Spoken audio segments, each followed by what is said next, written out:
Chapter 42-25. As she spoke, she bit her finger and smeared her blood on the flute of dark Yin. Bitch! The third elder cursed angrily. But just as he finished speaking, a voice suddenly rang out. Hall leader Wu Yan suddenly let out a scream. Hall leader Wu Yan, who had been grinning maliciously, twitched as he tried to throw the dark Yin flute in his hand. But no matter how much she swung her hand, the flute seemed to be glued to her hand. The third elder's expression turned ugly as he quickly looked at Bai Mei, who was lying on the ground. Bai Mei did not show much surprise on her face. Looking at Hall Chief Wu Yan's lips curling into a cold smile, her heart skipped a beat. This was obviously, Bai Mei had done it on purpose. Bai Mei knew how greedy they were. He had purposely used the flute of dark Yin. What was Bai Mei trying to do? Save me, save me.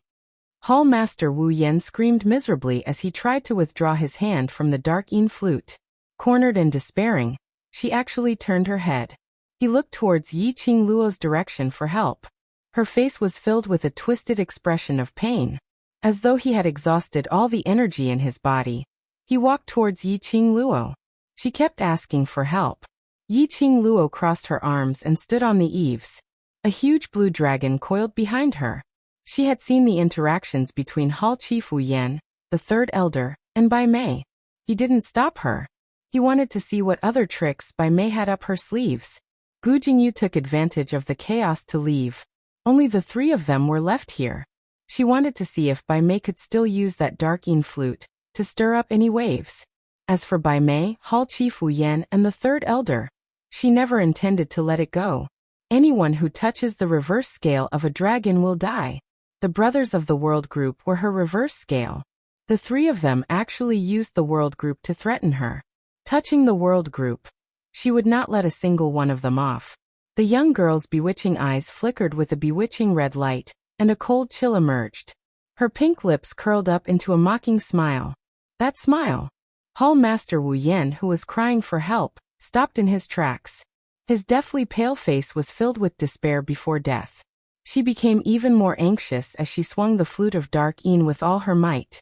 But at this moment, Hall Chief Wu Yan's hand began to wither at a speed visible to the naked eye. Then, it was her body for limbs, waist, lower body, as Hall leader Wu Yan gradually dried up. The withered body seemed to have lost all support. With a thud, he fell to the ground. His head hit the ground heavily. Then it withered as well. The scream stopped abruptly. Hall Chief Wu Yan was right in front of everyone's eyes. Bit by bit, he had turned into a dried corpse. Clatter. The flute of dark Yin fell to the ground. A dark and sinister aura lingered around the dark Yin flute. It was as if he was resting contentedly after eating and drinking his fill. The third elder looked at the flute again. At this moment, there was no longer any greed in his heart. Her hair stood on end, and a chill ran down her spine. Her entire body tensed up. If she had been the one to snatch the flute of dark Yin just now, the person who had turned into a dried corpse now would be her. Bai Mei, that slut, was simply too vicious. What are you still standing there for? Pick up the flute. Bai Mei's voice came from behind. The third elder's body froze as he stared at the unmoving flute of dark Yin on the ground, his entire body shivering. Chapter 42-26. As long as you don't have any crooked thoughts and attempt to form a blood pact with the dark Yin flute, nothing will happen. Bai Mei's lips curled sinisterly. Third elder's body tensed up as he broke out in cold sweat. Bai Mei knew right from the start that the dark Yin flute would suck human blood. She intentionally took out the dark Yin flute in order to lure their greedy hearts, using them as nourishment for the dark Yin flute. After seeing Bai Mei's true colors, third elder didn't dare to believe Bai Mei's words so easily. Third elder, you're the only person I can rely on now. How could I possibly let anything happen to you? Bai Mei could tell the fear in third elder's heart as she laughed softly. Only I can control the dark Yin flute. Give it to me. Then we will have a chance to leave. Third elder's body tensed up. His face was filled with a struggling expression. She had no choice. There was no way out. Not trusting Bai Mei, standing here, facing Yi Qing Luo, who had formed a contract with the Blue Dragon. She had no way to escape. Trusting Bai Mei, at least there was a chance of survival. After all, Bai Mei was already injured to the extent that she couldn't move. If Bai Mei could borrow the darking flute to bring her out of here, she still had a chance to make a comeback. Third Elder clenched his fists tightly as he suppressed the surging thoughts in his heart as he walked towards the darking flute. Passing Hall Head Wu Yan's dried corpse, Third Elder bent down and his fingers trembled as he picked up the darking flute. Suddenly a hurricane struck. Third Elder's fingers had not even touched the darking flute. That hurricane had already swept the darking flute away. Furthermore, that Hall Head Wu Yan's dried corpse was also brought towards a direction. Just like that, the Third Elder grabbed the dried skin with his hand. Third Elder was so shocked that he immediately let go as he retreated 2 steps backwards. That feeling in his hand had yet to dissipate. Third Elder's face was pale as he used all his might to wipe his hand on his body. As he wiped, his face was steely green with a tinge of fear as he stared fiercely at the direction where the darking flute had been swept away. The young lady stood on the roof with a smile as she waved the raging flame fan in her hands gently, meeting with Third Elder's vengeful gaze. Her smile became even more beautiful, like a flower. "I've already given you a chance. Unfortunately, you didn't take it." Third Elder's face turned even paler. He was very clear that the opportunity, which Yiqing Luo mentioned, was referring to earlier when he didn't stop her and Hall Master Wu Yan from snatching the darking flute. If Yiqing Luo had stopped him earlier, there was a possibility that Hall Leader Wu Yan would not have died to the darking flute. Yiqing Luo moved her finger. The hurricane brought the glower flame fan directly in front of Yiqing Luo. Yiqing Luo. Bai Mei was so anxious that she sat up straight. The pain all over her body made her face pale. She broke out in a cold sweat, and was so angry that her whole body was trembling. There seemed to be a fishy taste in his throat. She was angry, frustrated and anxious. He spat out a large mouthful of blood. The flute of Dark Yin was her last hope. He seemed to have seen the killing intent in Bai Mei's eyes. Yiqing Luo's smile became even sweeter. "Bai Mei, it's precisely because this is your last hope, so how could I possibly give you a chance to save your life?" She tilted her head as her brows were filled with a smile, but it was mixed with a different emotion. "I will not let you off." Her words had just ended. A strong, profound energy poured down in torrents. The surrounding air started to congeal into pieces of ice frost. The raging hurricane crazily stirred up everything in the surroundings. Bai Mei didn't even have the energy to move as she was instantly entangled in that hurricane. Chapter 42-27. But unfortunately, the lady who was entangled in the hurricane. There wasn't a single wound on her body. Not even a single drop of blood splattered out. Third Elder's pupils constricted abruptly. This hurricane. It wasn't Bai Mei's body that was hurt. It was her soul. Yiqing Luo wanted to torture Bai Mei's soul, to make Bai Mei suffer a fate worse than death. This method was even more painful than killing Bai Mei directly. Third Elder's face turned pale as beads of cold sweat dripped down from his forehead. No, absolutely could not go on like this. If Bai Mei was tortured to death, the next one would be her turn. She didn't want to die. Didn't want to be tortured to death by Yiqing Luo. Third Elder was filled with fear. His gaze kept darting around. Suddenly, his gaze was fixed on a certain spot. Her heart suddenly started beating faster. Her pupils constricted as her breathing hastened. In her heart, 2 voices kept on fighting. Must find a way to protect herself. She couldn't let Bai Mei die. If Bai Mei was alive, then she could live. Third Elder's eyes shot out a strong desire to live. His gaze carefully looked towards the direction of Yiqing Luo and the others. Taking advantage of the fact that everyone's attention was on Bai Mei, Third Elder restrained his presence as he quietly neared a certain spot. Her movements were extremely light and slow. It was completely silent. But she had neglected. Beside the young lady was a blue dragon which almost enveloped the heaven and earth. Third Elder was just nearing the eaves. A strong, profound wave came crashing towards her. The blue dragon's tail fell in front of Third Elder with a bam. Third Elder's reaction was swift as he leaped and avoided the blue dragon's tail. But when the tail landed on the ground, it created a huge pit. Sand and gravel flew and the aftershock shook. It also forced her to spit out a mouthful of blood. Blue Dragon's attack made everyone's gazes gathered over. But before he could even notice the third elder, who had been sent flying to the side of the cliff, the third elder, who had been thrown to the side, everyone was shocked by the sudden collapse of the eaves as they cried out in shock. The side of the cliff, the dilapidated temple, could not withstand the blue dragon's dragon might. The dragon's tail swung down. The aftershock. It made the shaky and broken temple collapse with a loud bang.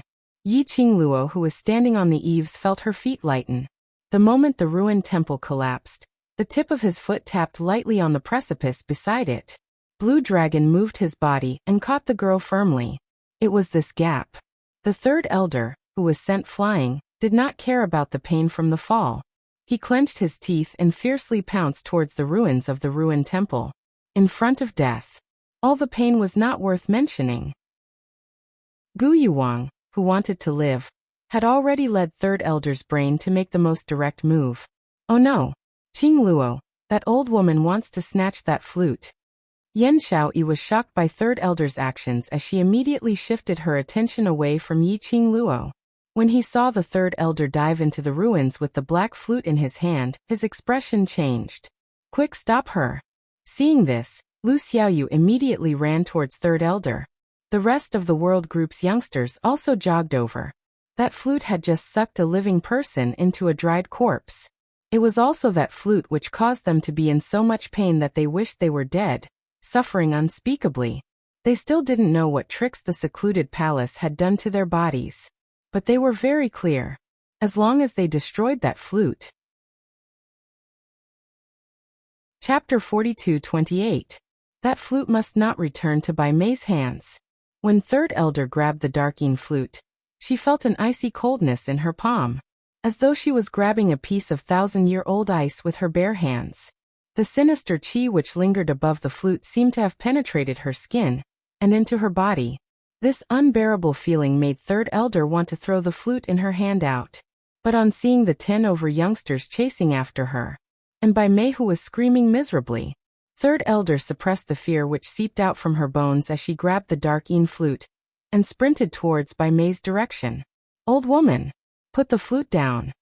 Yan Xiaoyi had already chased up as she gathered a burst of profound energy in her palm and struck it down towards third elder. The other youngsters also rushed over in a group.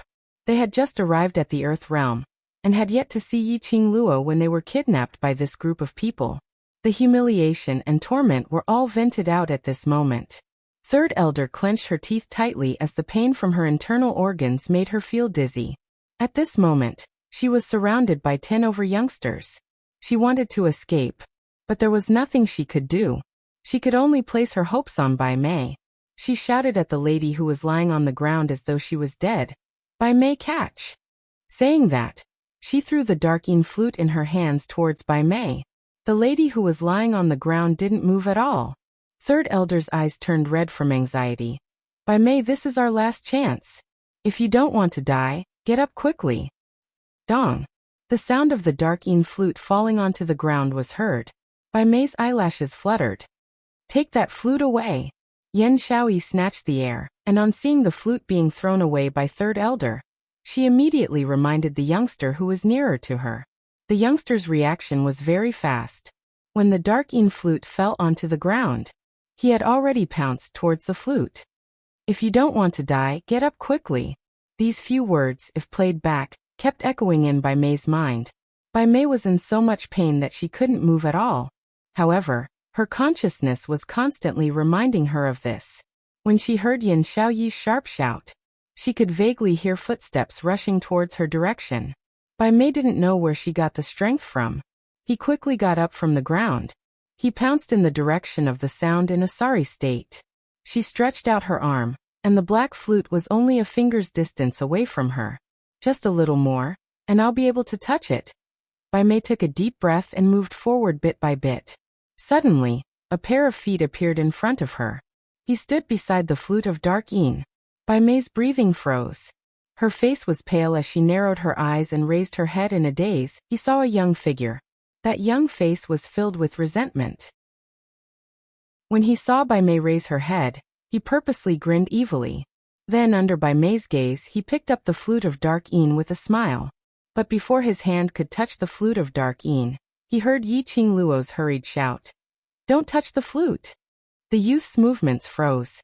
It was at this moment that he froze. Bai Mei lunged forward. Both her hands grabbed the flute of Dark Yin tightly, and this lunge made Bai Mei's energy depleted as blood gushed out in big mouthfuls. But she couldn't be bothered to adjust her body. Both her hands trembled as she held the flute of Dark Yin tightly. Her mouth, which was overflowing with blood, uncontrollably opened. Chapter 42-29. Be careful. Come back. At the instance when Bai Mei received the Dark Yin flute, Yi Qingluo's expression changed slightly as she immediately opened her mouth to remind her. The youth did not hesitate at all. Immediately, he moved away from Bai Mei's body. In the meantime, Bai Mei's body emanated a thick, evil aura that resembled a thick black fog. In an instant, it enveloped Bai Mei. The thick black fog spread out in all directions. It was like an open mouth, swallowing everything around it. When Yi Qingluo saw that, she leapt up from the blue dragon's back and landed in front of Bai Mei. The ghastly flame fan in his hand spun continuously like a wheel of wind and fire. The black fog was forced back. Yi Qingluo stood very close to him. In addition, the hurricane created by the glowing flame fan continuously blew away the thick black fog. She could clearly see Bai Mei's appearance in the black mist. Bai Mei gripped the flute of Dark Yin tightly. The flute, which was filled with evil energy, had become extremely powerful after consuming human blood. The entire body of the flute was filled with a pressure that made one's heart sink. Endless evil energy poured into Bai Mei's body. The woman who was originally trembling and had no strength left, it actually burst forth with extremely powerful profound energy. Yi Qingluo narrowed her eyes slightly as she gathered her profound energy onto the glower flame fan. This caused the hurricane to become even more violent. After that, she turned to look at the 10+ people behind her and instructed, "Xiao Yi, immediately lead everyone away from here and head to the Qiao mansion. If we leave, then you." Yan Xiaoyi hesitantly opened her mouth. "She has the flute of Dark Yin." Yi Qingluo shook her head at her. "Ah, Xian is at the Qiao residence and Qi Qi is also there. Both of you go with Xian Gui." Yan Xiaoyi pursed her lips tightly. The flute of Dark Yin returned to Bai Mei's hands. Bai Mei could make use of the Dark Yin flute to torture them, and use it to threaten Yi Qingluo. They stay here. It would implicate Yi Qingluo. Hearing Yi Qingluo mention Overlord, Yan Xiaoyi didn't hesitate any further as she bent over and pulled Tong Ziqing into her arms. Xiao Jin also called out to the world group and prepared to leave. However, just as they started to move, boom! Swish, swish, swish. Suddenly, a surging profound wave surged up from the bottom of the precipitous cliff. Boundless killing intent soared into the sky. Streaks of sharp saber qi and sword qi intertwined. Xiao Jin's expression changed. "Be careful." As the voice came out, his footsteps moved as his tall and slender figure swiftly moved in front of the World Group brothers. He gathered dark force in his palms and formed a huge shield in front of him. Following that, many people dressed in black robes emerged from the bottom of the cliff. That was a disciple of the Palace of Gloom. Xiao Jin and the rest were no strangers to the disciples of Nether Palace. When they saw the black-clothed men appearing one after another, they subconsciously thought of the invulnerable monsters they saw in the Nirvana realm. "You want to leave?" A cold voice rang out. "Hee hee, you won't be able to escape." In the thick black fog, the woman, who was originally powerless, slowly stood up. She held the flute of Dark Yin in one hand. His entire body was shrouded in a dense evil aura. With every move she made, the evil Yin Qi floated around her body along with her movements. Her entire person looked like an evil spirit which had crawled out from hell. It was extremely terrifying. It was Bai Mei. After she obtained the flute of Dark Yin, she merged the evil aura from the flute of Dark Yin with her own energy. Chapter 42-30. Bai Mei. The lady in front of her made Yi Qingluo's slender brows creased as she felt an unknown pressure. This pressure didn't come from Bai Mei, but from the Dark Yin flute in her hands. Somehow she felt. This flute, as compared to what she had seen previously, was even stranger. Was it because it had sucked human blood? All of you. None of you will be able to leave. Bai Mei giggled as her fingers which were holding on to the dark yin flute turned slightly white. Yi Qing Luo glanced sideways at those secluded palaces' disciples who suddenly appeared. One by one after another. With a rough estimation, there were at least 50 to 60 of them. One by one, after they rushed up the mountain peak, they raised the weapons in their hands as they struck directly. In an instant, they surrounded the World Group's brothers. They are normal cultivators, just take action directly. Yi Qing Luo squinted her eyes as her lips curled into a smile which didn't look like a smile. That calm and composed look totally didn't show any signs of panic from the arrival of secluded palace's helpers. On the contrary, her tone was relaxed, as though she treated everything in front of her as a small quarrel. The World Group's brothers were ignited with battle intent by Yi Qing Luo's attitude. Their eyes were filled with excitement and agitation. To them, being young and rash wasn't a shortcoming. Instead it was a motivation to motivate them. They hadn't seen Yi Qing Luo for a long time. Even when they heard that something had happened to Yi Qing Luo, they had no way to stay by her side. Now that they were finally able to return to Yi Qing Luo's side, they all wanted Yi Qing Luo to verify their recent improvements. All of them totally didn't care about their own injuries. Without caring, the dark yin flute had already returned to Bai Mei's hands. They swiftly drew out their weapons as they faced the secluded palace's disciples, fighting into a ball. Yi Qing Luo took a look at the crowd as her lips curled into an arc, as it grew deeper. Even her slightly squinted eyes were curled upwards, outlining a rippling flower color. Finally, her gaze fell on Bai Mei, who was shrouded in black mist. Bai Mei didn't seem to have the intention to continue fighting. Just as the secluded palace's disciples were pestering her, she took the opportunity to leave in the opposite direction. Apparently she wanted to take the opportunity to escape. Yi Qing Luo's brows rose as her eyes overflowed with ridicule. His feet moved, and he was already flying towards Bai Mei. Bai Mei, trying to escape? She was afraid that she had never experienced true despair. After thinking that there was hope, he fell into despair once more. That was true despair. Bai Mei probably did not know that she would be able to obtain the flute of dark yin again, if not for her deliberate indulgence. How could Bai Mei have such a chance? Yi Qing Luo sneered as her pink lips curled upwards. She had never thought of herself as a kind person. He had touched her reverse scale. He should pay the price for this. She would not let any of them go, including Gu Jingyu. Yi Qing Luo's smile grew increasingly devilish. She raised her hand, and the glowing flame fan at her fingertips obeyed her instructions. The majestic and intense Xian waves seemed to be able to shake the heavens and earth as they spread throughout the space. The precipitous cliffs around them shook and cracked. There were also boulders collapsing, erupting with rumbling sounds. Xiangui, protect them. Ajan, fight with me. The young girl's sonorous voice was like thunder, striking everyone's heart. It gave the youths of the World Group even more boundless strength. They were fearless. He was not afraid of these extremely strong and difficult to deal with disciples of Nether Palace. Chapter 42-31. So what if this was the Earth Realm?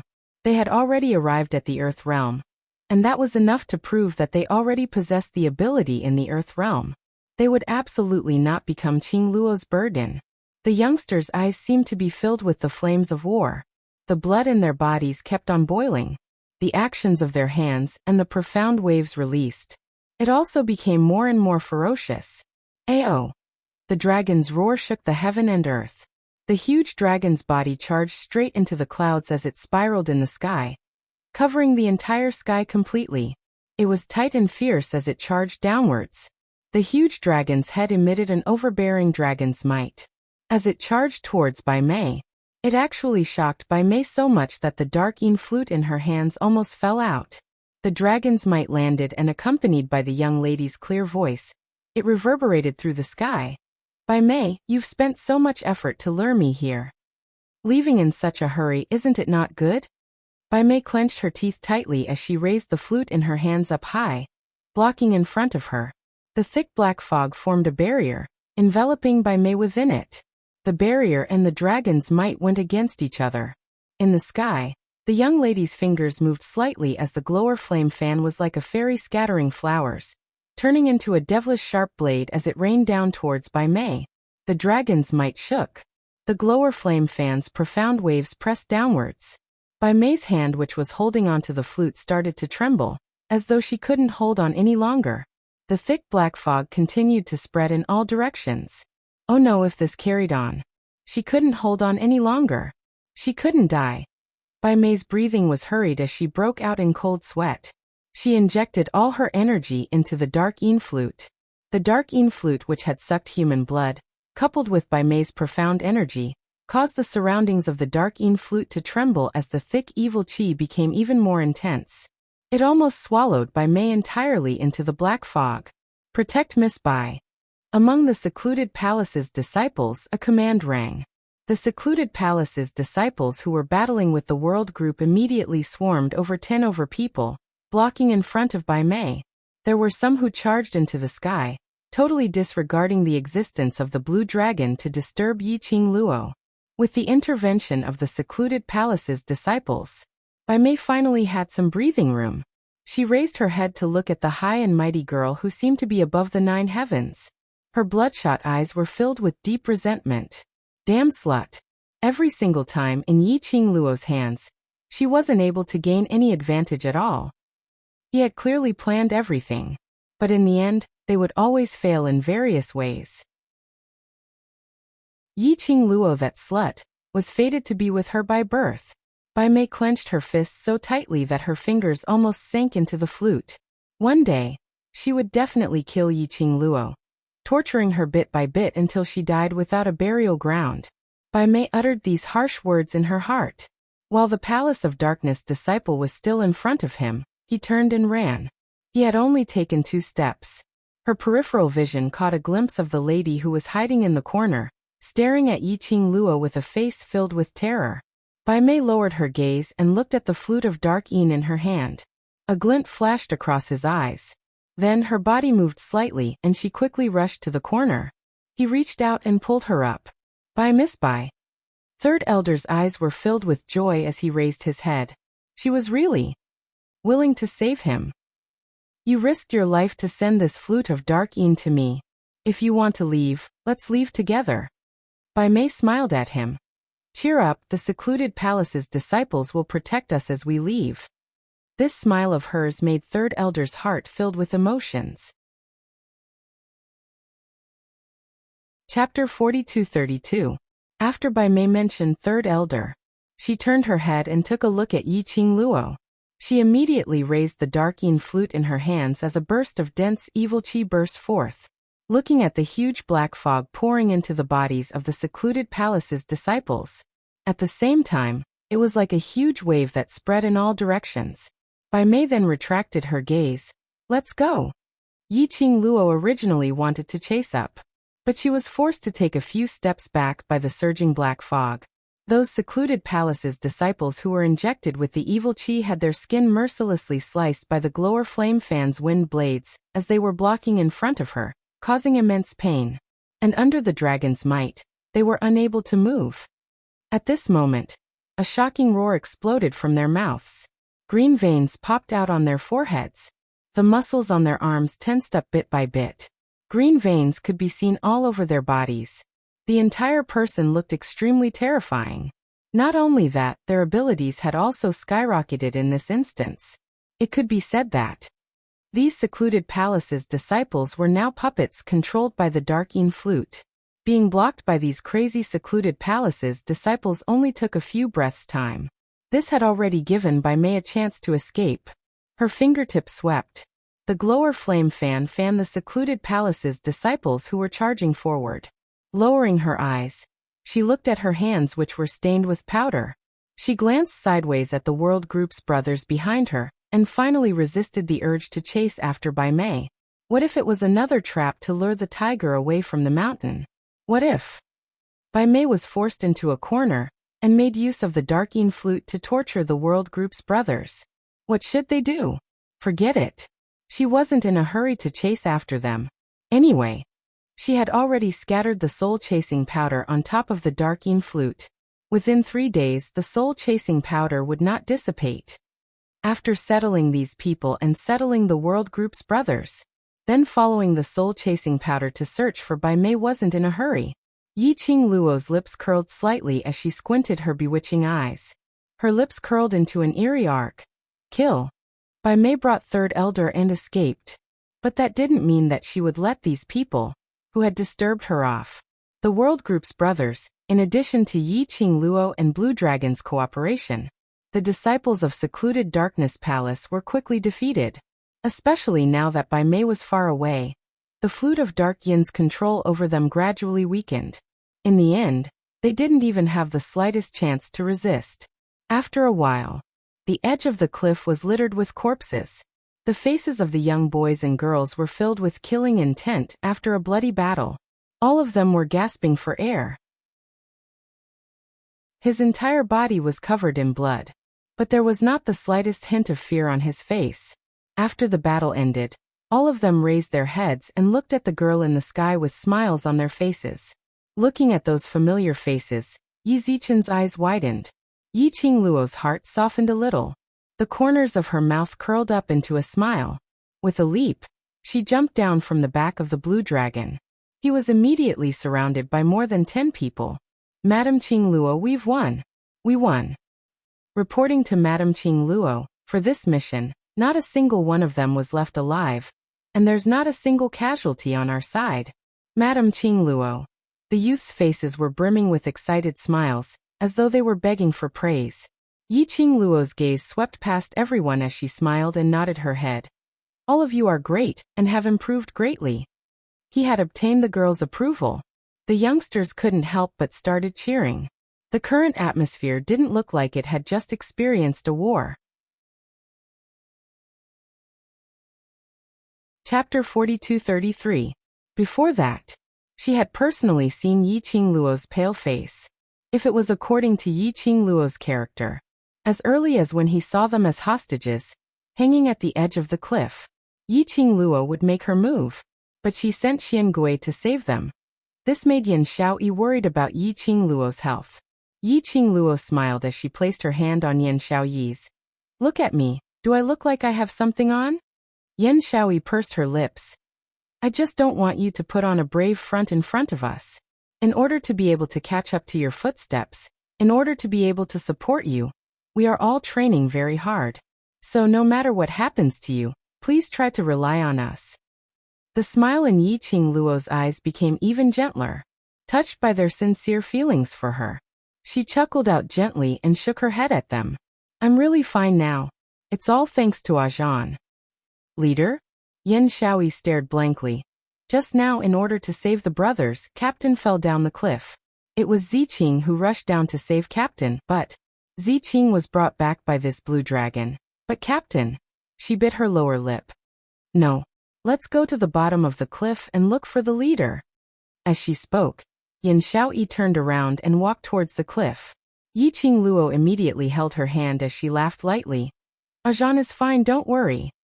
You know where the leader is? Yan Xiaoyi was startled and asked in surprise. Yiqing Luo pulled her along as she looked towards the blue dragon which was entrenched in the sky. The gigantic dragon circled around a few times. It slowly moved its dragon head towards Yiqing Luo's direction. The enormous dragon head and its azure eyes were extremely clear. Yan Xiaoyi stared at the dragon's head and met its eyes, looking at Yiqing Luo smiling towards that blue dragon. Suddenly, a guess came to his mind. She was so shocked that her beautiful eyes widened bit by bit. Even his breathing quickened. The young lady's long and narrow eyes curved as she slowly extended her hand towards Lan Long. The voice of the girl rang out beside everyone's ears. Ajan, everyone's worried about you. Ajan. Madame Qing Luo was shouting out group leader's name towards that blue dragon? What was going on? Everyone in the world group was astonished. Immediately after, a scene that made them even more confused appeared in front of them. Under everyone's watchful eyes, the gigantic dragon was surrounded by a blue gust of wind. Dark radiance shot out in all directions as blue light enveloped the area. When the blue light dissipated, the blue dragon had already disappeared. It was replaced by a slender figure. His black hair fluttered in the wind, His azure blue eyes were filled with fatigue, and his brows were also filled with exhaustion. Leader. It was the guild leader. It was the guild leader. Everyone looked at Long Yunjian with their mouths agape. His heart suddenly beat extremely fast. They watched helplessly as the blue dragon became their regiment commander. Was this an illusion? Or, that blue dragon was their regiment commander? How could this be? That was a dragon. An incomparably noble dragon. How did he become a human? Even the azure dragon, one of the 4 sacred beasts, would not be able to transform into a human. Ajan. Yi Qingluo walked towards Long Yunjian as she supported the swaying young man. Long Yunjian shook his head at her as his vision lifted up towards the crowd, searching for someone's figure. Yi Qingluo supported Long Yunjian as they arrived in front of the world group. Everyone was still in a daze. Chapter 42-34. Yin Shaoyi regained her senses as she stared at Long Yunjian and swallowed a mouthful of saliva. She was filled with questions and thousands of words. After meeting Long Yunjian's expression, she only said one sentence. Ziqing is fine. Lulu has given her a medicinal pill, and she's resting over there. Saying that, she stiffly raised her hand and pointed to the other side. The direction which Yin Shaoyi pointed at, the crowd immediately dispersed. Long Yunjian looked over. He saw Tang Ziqing, who was leaning on Baiming Lulu's leg with her eyes shut. The blood on her body had already stopped flowing. Her face was no longer as pale as before. He heaved a sigh of relief and at the same time, he leaned weakly against Yi Qingluo. Xiao Jin and the other youngsters hurriedly went up and helped Yi Qingluo to support Long Yunjian. This was a reflexive action. After touching Long Yunjian, the few of them turned stiff. Their minds unconsciously surfaced. That huge blue dragon earlier. That blue dragon was their group leader. Their group leader was a dragon. The youngsters supported Long Yunjian as they were in a mess. Until Yin Shaoyi spoke out and broke the deadlock. Cough. Qingluo, you're saying this group leader he is. That blue dragon earlier? The youngsters immediately pricked up their ears. That pretended to be serious but obviously eavesdropping look made Yi Qingluo couldn't help but laugh out. Yes, your group leader is indeed that blue dragon earlier. It was one thing to understand in their hearts. Hearing Yi Qingluo admit it was another thing. Their eyes widened. What? They and their group leader, from devil class till now, had not discovered that their group leader was a dragon? No matter what his identity is, he is still our group leader in the world group, isn't that so? Yi Qingluo smiled as she looked at everyone's shocked expressions. Yi Qingluo's words made everyone's shocked expressions slowly recede. Their gazes turned towards Long Yunjian. The huge stone in their hearts was suddenly put down. Right. No matter what the group leader's identity was, they were all their group leaders. Just like. No matter what secret Qingluo had, they were all their Madame Qingluo. As long as his heart with them was sincere, that was enough. Alright, Ajan has just completed his transformation, and his body will be in a weak state for a period of time. I'll bring you to the place where I'm staying in the Earth domain first. The youth's eyes lit up as if they had been injected with chicken blood. We can go to Madame Qingluo's place in the Earth domain now. I'm finally one step closer to Madame Qingluo. Our efforts have paid off. Happy, excited. Listening to their playful words, Yi Qingluo felt that she was in a dream. His heart was filled with warmth. It had been a long time since there had been such a lively scene. He missed the time when he fought side by side with his brothers. Finally, he could see everyone. The few of them cheered as they followed behind Yi Qingluo, preparing to leave. Suddenly, a clear cry came from the sky. They saw a ball of fire rushing toward them at high speed. That figure was extremely fast. In the blink of an eye, it stopped at the edge of the cliff along with the hurricane. Qian. Everyone in the world group recognized that noble and elegant vermilion bird, as they cried out in surprise. Vermilion bird raised its head arrogantly as it threw the man in its claws onto the ground. That was Third Elder. Yi Qingluo's brows rose. She had not expected Qi Yan to capture Third Elder back.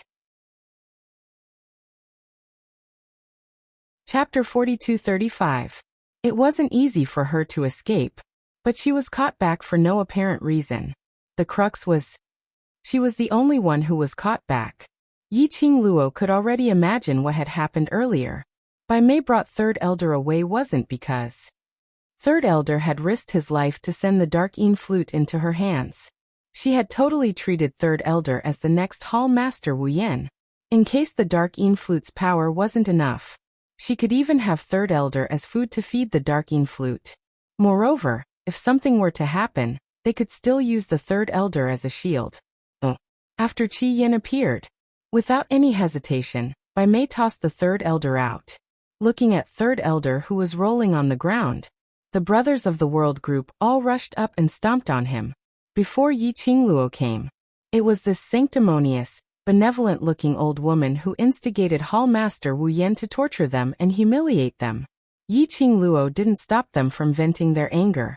She looked at Qi Yan and raised her hand, as she was about to caress Qi Yan's head. But it was slapped away by Qi Yan's wings. Even if you contracted this sacred beast's head is not something you can touch. Qi Yan snorted.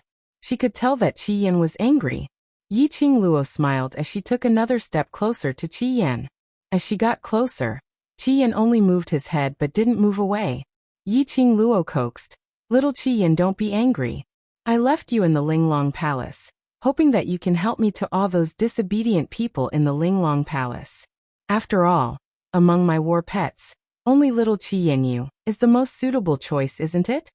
Before the palace master of the Linglong Palace died, before Dmo Xian appeared, he called out to the entire Linglong Hall to deal with her. At that time, she summoned Qi Yan out. The might of the Crimson Flame sacred beast, in addition to its untamed and arrogant nature, completely disregarding everyone else's existence, it successfully suppressed most of the Linglong Hall's disciples. After that, Yi Qingluo didn't specially keep Qi Yan. She had not expected. Qi Yan actually looked for her at this moment. Its angry look was obviously because it was angry at her for forgetting it in the Linglong Palace Hall. He was also angry at her for not bringing her along when there was a need to bully others and show off. He knew his battle pet's personality very well. Yi Qingluo's coaxing made Qi Yan feel much better. However, she still raised her head arrogantly, putting on an arrogant and proud look, as if she didn't care about anyone. Yi Qingluo sighed. He could only coax his little ancestor. The people of the World Group trampled and kicked Third Elder, until he was on the verge of death before they stopped. After Long Yunjian consumed the medicinal pill, he rested for a moment and recovered his strength. Yi Qingluo threw the dying Third Elder onto Xian Gui's back. The Third Elder was in so much pain that he didn't even have the strength to make a sound. His eyes were wide open, silently begging for mercy. Yi Qingluo ignored him. Then he led his men away. He had just taken a few steps. She suddenly stopped in her tracks. The leisurely expression on his face suddenly turned serious. She stopped. Those brothers who were excitedly rushing over to the place where Yi Qingluo was staying in the boundary also stopped in their tracks. Yan Xiaoyi saw Yi Qingluo's ugly expression and realized that something was amiss as she asked softly, "What's the matter?" Chapter 42-36. Something's not right? Yan Xiaoyi subconsciously looked towards Qiao Jin beside her and hugged his arm. What's not right? Qiao Jin hugged her slender body as his gaze swept the surroundings. He didn't understand what Yi Qingluo meant when she said something was not right. Yi Qingluo didn't answer him directly. Her eyes scanned the surroundings alertly. The expression on her face became more and more grave. In the end, her entire body tensed up. Yes, something was very wrong. She should have noticed this abnormality from the very beginning. It was only until now that she realized something was wrong. Yi Qingluo's slender fingers curled up tightly. Her long and narrow eyes swept the surroundings sharply. Since she was lured here by Gu Jingyu's The World Group, after so many things had happened, it had been at least 2 hours since the beginning. One must know, when she was in the Qiao residence, no matter how busy Dmo Xian was, he would definitely not leave her for 2 hours. Adding on, Chi went to look for Dmo Xian. Dmo Xian should have discovered that she was missing very soon. But, until now, Dmo Xian had yet to rush over. Actually, it wasn't that he didn't rush over, but he couldn't rush over. This cliff looked like an ordinary cliff. In actual fact, it had long set up an inescapable net. No one else could enter. She couldn't walk out. Otherwise. Earlier when Long Yunjian transformed into a blue dragon, breaking through the 9 heavens, covering the heaven and earth. How was it possible that it wouldn't attract the attention of others in the earth realm? But it didn't. The commotion here was sensed by Qi Yan, and through their contract he rushed over. How would Dmo Xian not sense it? So, Dmo Xian didn't rush over. He didn't sense the commotion here. It was entirely because this cliff had been completely sealed. Qing Luo, what's the matter?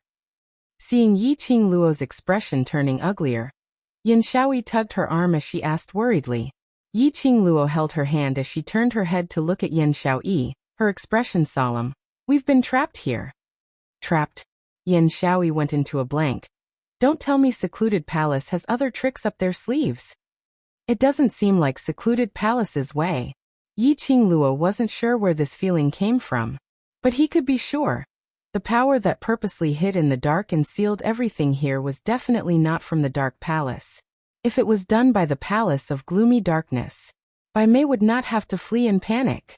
Qi Yan would not have the chance to bring the third elder back. Because the Darkness Palace would not give her any chance to make a comeback. So she wasn't the only one who had fallen into a trap. The Dark Nether Palace was probably schemed against too. At this moment, suddenly, a gust of cold wind blew across the horizon.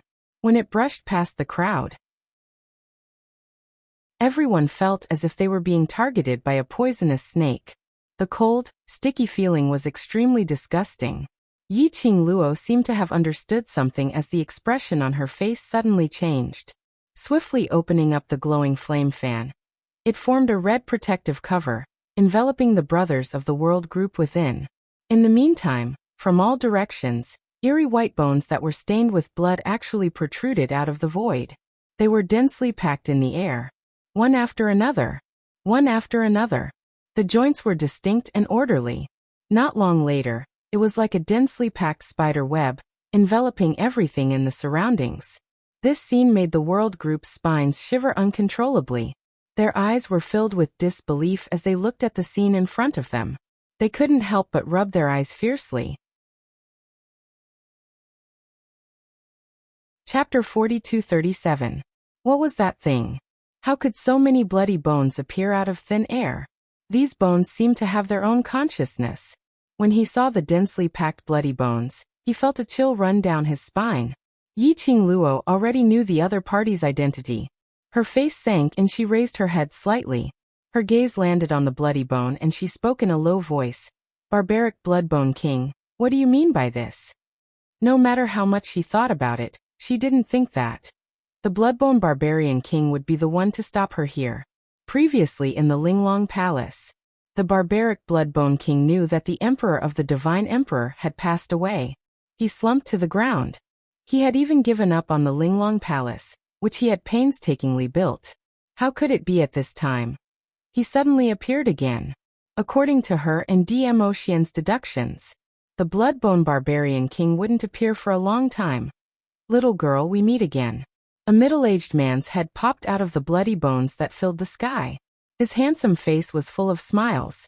However, that smile made everyone's hair stand on end. Yi Qing Luo raised her head and faced that head, her expression sunk slightly. What do you want to do?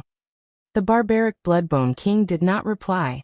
Instead, he slid that head which was embedded in the bloodbone towards Yi Qing Luo along the bloodbone, facing the red barrier formed by Yi Qing Luo. Yi Qing Luo's heart tightened as her fingers which were holding onto the glower flame fan tightened as she stared vigilantly at the Barbaric Bloodbone King. Bloodbone Barbaric King stopped at a distance away from Yi Qing Luo's eyes, and didn't move any further. He curled his lips. Are you afraid of me? At such a close distance, his eyes were not as sharp as when they first met. But it made Yi Qing Luo feel an even heavier pressure. In the Linglong Palace. Because the Bloodbone Barbaric King wanted to forcefully seize her body. It caused her profound strength to be sealed for a long period of time. If she hadn't formed a contract with Long Yunjian today, and borrowed the power of the contract to break through the blockage caused by the barbaric Bloodbone King in her body, perhaps now, Gu Jingyu, or Bai Mei had taken her to the Dark Shadow Palace. As for the Bloodbone Barbarian King, Yi Qing Luo still had some reservations in her heart. After all, he was a paragon god of the god world. They were not on the same level at all. If the barbaric Bloodbone King wanted her life, it was as easy as blowing off dust. Yi Qing Luo did not reply. Barbaric Bloodbone King wasn't angry as he looked at Yi Qing Luo's pair of vigilant eyes as his smile deepened. It's a good thing that you're afraid of this god. If you're not afraid of this god, it's very easy to let this god accidentally play you to death. Then he chuckled. The bloody bones in the surroundings were like indestructible walls surrounding Yi Qing Luo and the rest, with Yi Qing Luo's protective shield as the perimeter. The blood bones set up one after another blood skeleton frames around the protective shield. From time to time, thick blood would drip down. It looked extremely disgusting and terrifying. The pressure brought by the blood bone made Yi Qing Luo feel as if her arm was being pressed by a tall mountain range.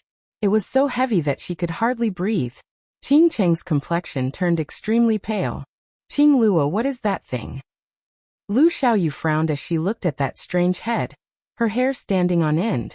Your complexion doesn't look too good. Yan Xiaoyi stared at that head which was just inches away from her, while staring at Yi Qing Luo's complexion. She wanted to help, but she didn't know how to help. The more anxious she was, the more restless her emotions were.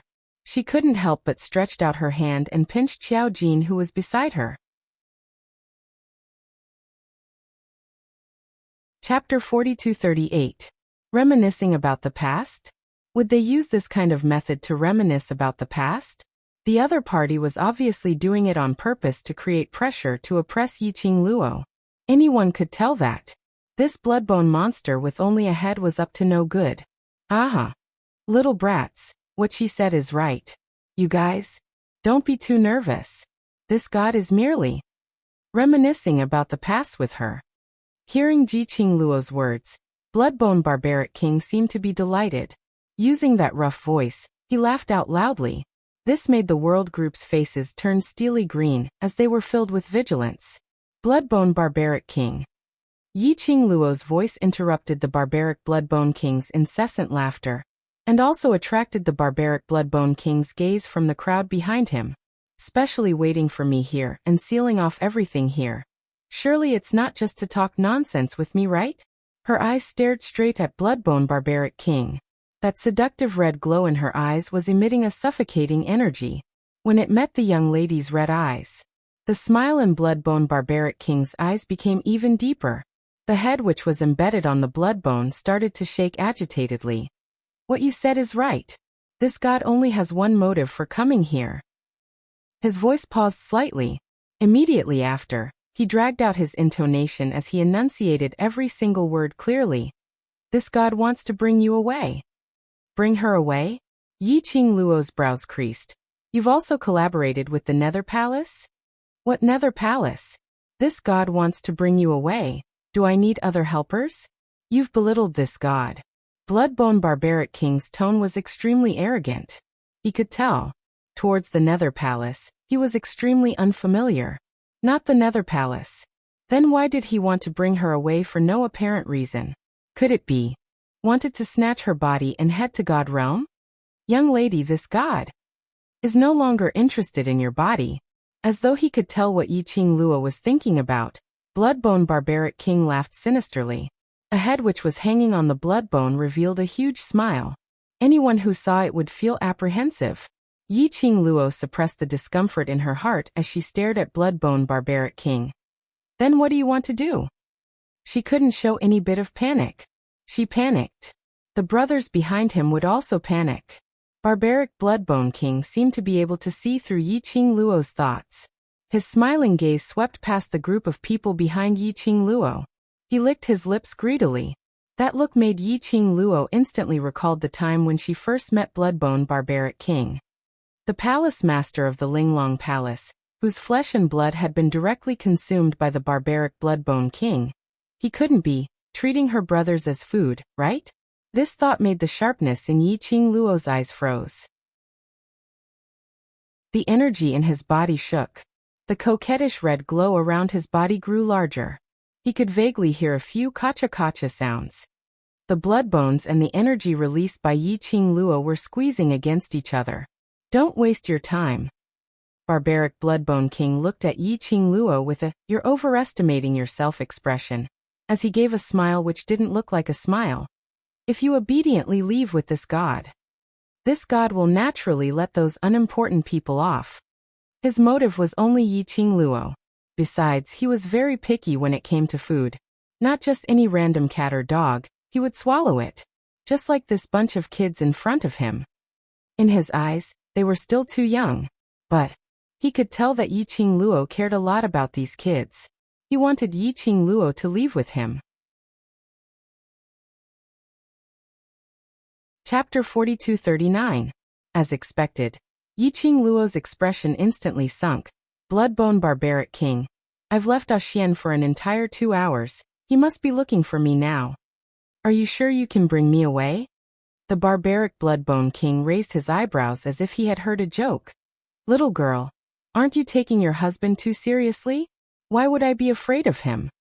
Although the barbaric Bloodbone King's tone was like that, but Yi Qingluo could hear the change in his emotions. This also meant that in the barbaric Bloodbone King's heart, Dmo Xian still had some influence on him. After all, Dmo Xian had directly pointed out his identity. Furthermore, he seemed to know everything that had happened between him and the Divine Emperor. As for him, he was completely unaware of Dmo Xian's identity. Towards Dmo Xian, the barbaric Bloodbone King naturally had some restraining fear. Qingluo, why are you still talking so much rubbish with him? Yan Xiaoyi heard the both of them exchanging words one after another, so how could she not understand what they meant? Her fiery temper flared up in an instant. You keep on saying that you want to bring Qingluo away. Have you ever asked for our opinion? She glared at the Bloodbone Barbarian King, her face full of anger. If it wasn't for Qiao Jin pulling her from behind, she would have rushed to the protective shield, pointed at the Bloodbone Barbarian King, and scolded it. Even though Qiao Jin was pulling Yan Xiaoyi, but he had no intention of stopping Yan Xiaoyi's words. The faces of the World Group's youngsters were filled with rage. How could they not be angry? Ever since they arrived at the Earth Realm, they had been duped by Gu Jingyu, becoming a tool to threaten Yi Qingluo. The Palace of Darkness wanted to make use of them, to make Yi Qingluo listen obediently. But now another so-called barbarian king of Bloodbones had arrived, attempting to use them to threaten Yi Qingluo. They tried their best to climb to the Earth boundary. The reason was to come to the Earth Realm and become Yi Qingluo's left and right arm, to be able to become her backing, and not time and time again, causing Yi Qingluo to fall into danger because of them. They had tempers too, okay? Super fierce. It was super fierce, alright? Everyone in the World Group bared their teeth in anger. She listened to the brothers behind her, each and every one of them trying to protect her, unwilling to admit defeat. The expression between Yi Qingluo's brows became gentler by several notches. Her pink lips curled into a faint smile. Her voice was gentle, but it could easily suppress their voices. It's fine, he can't take me away. The girl's clear and melodious voice was extremely pleasing to the ear. Like pearls falling onto a plate, it was very pleasant to hear. Qingluo, we want to be your assistants and not a burden.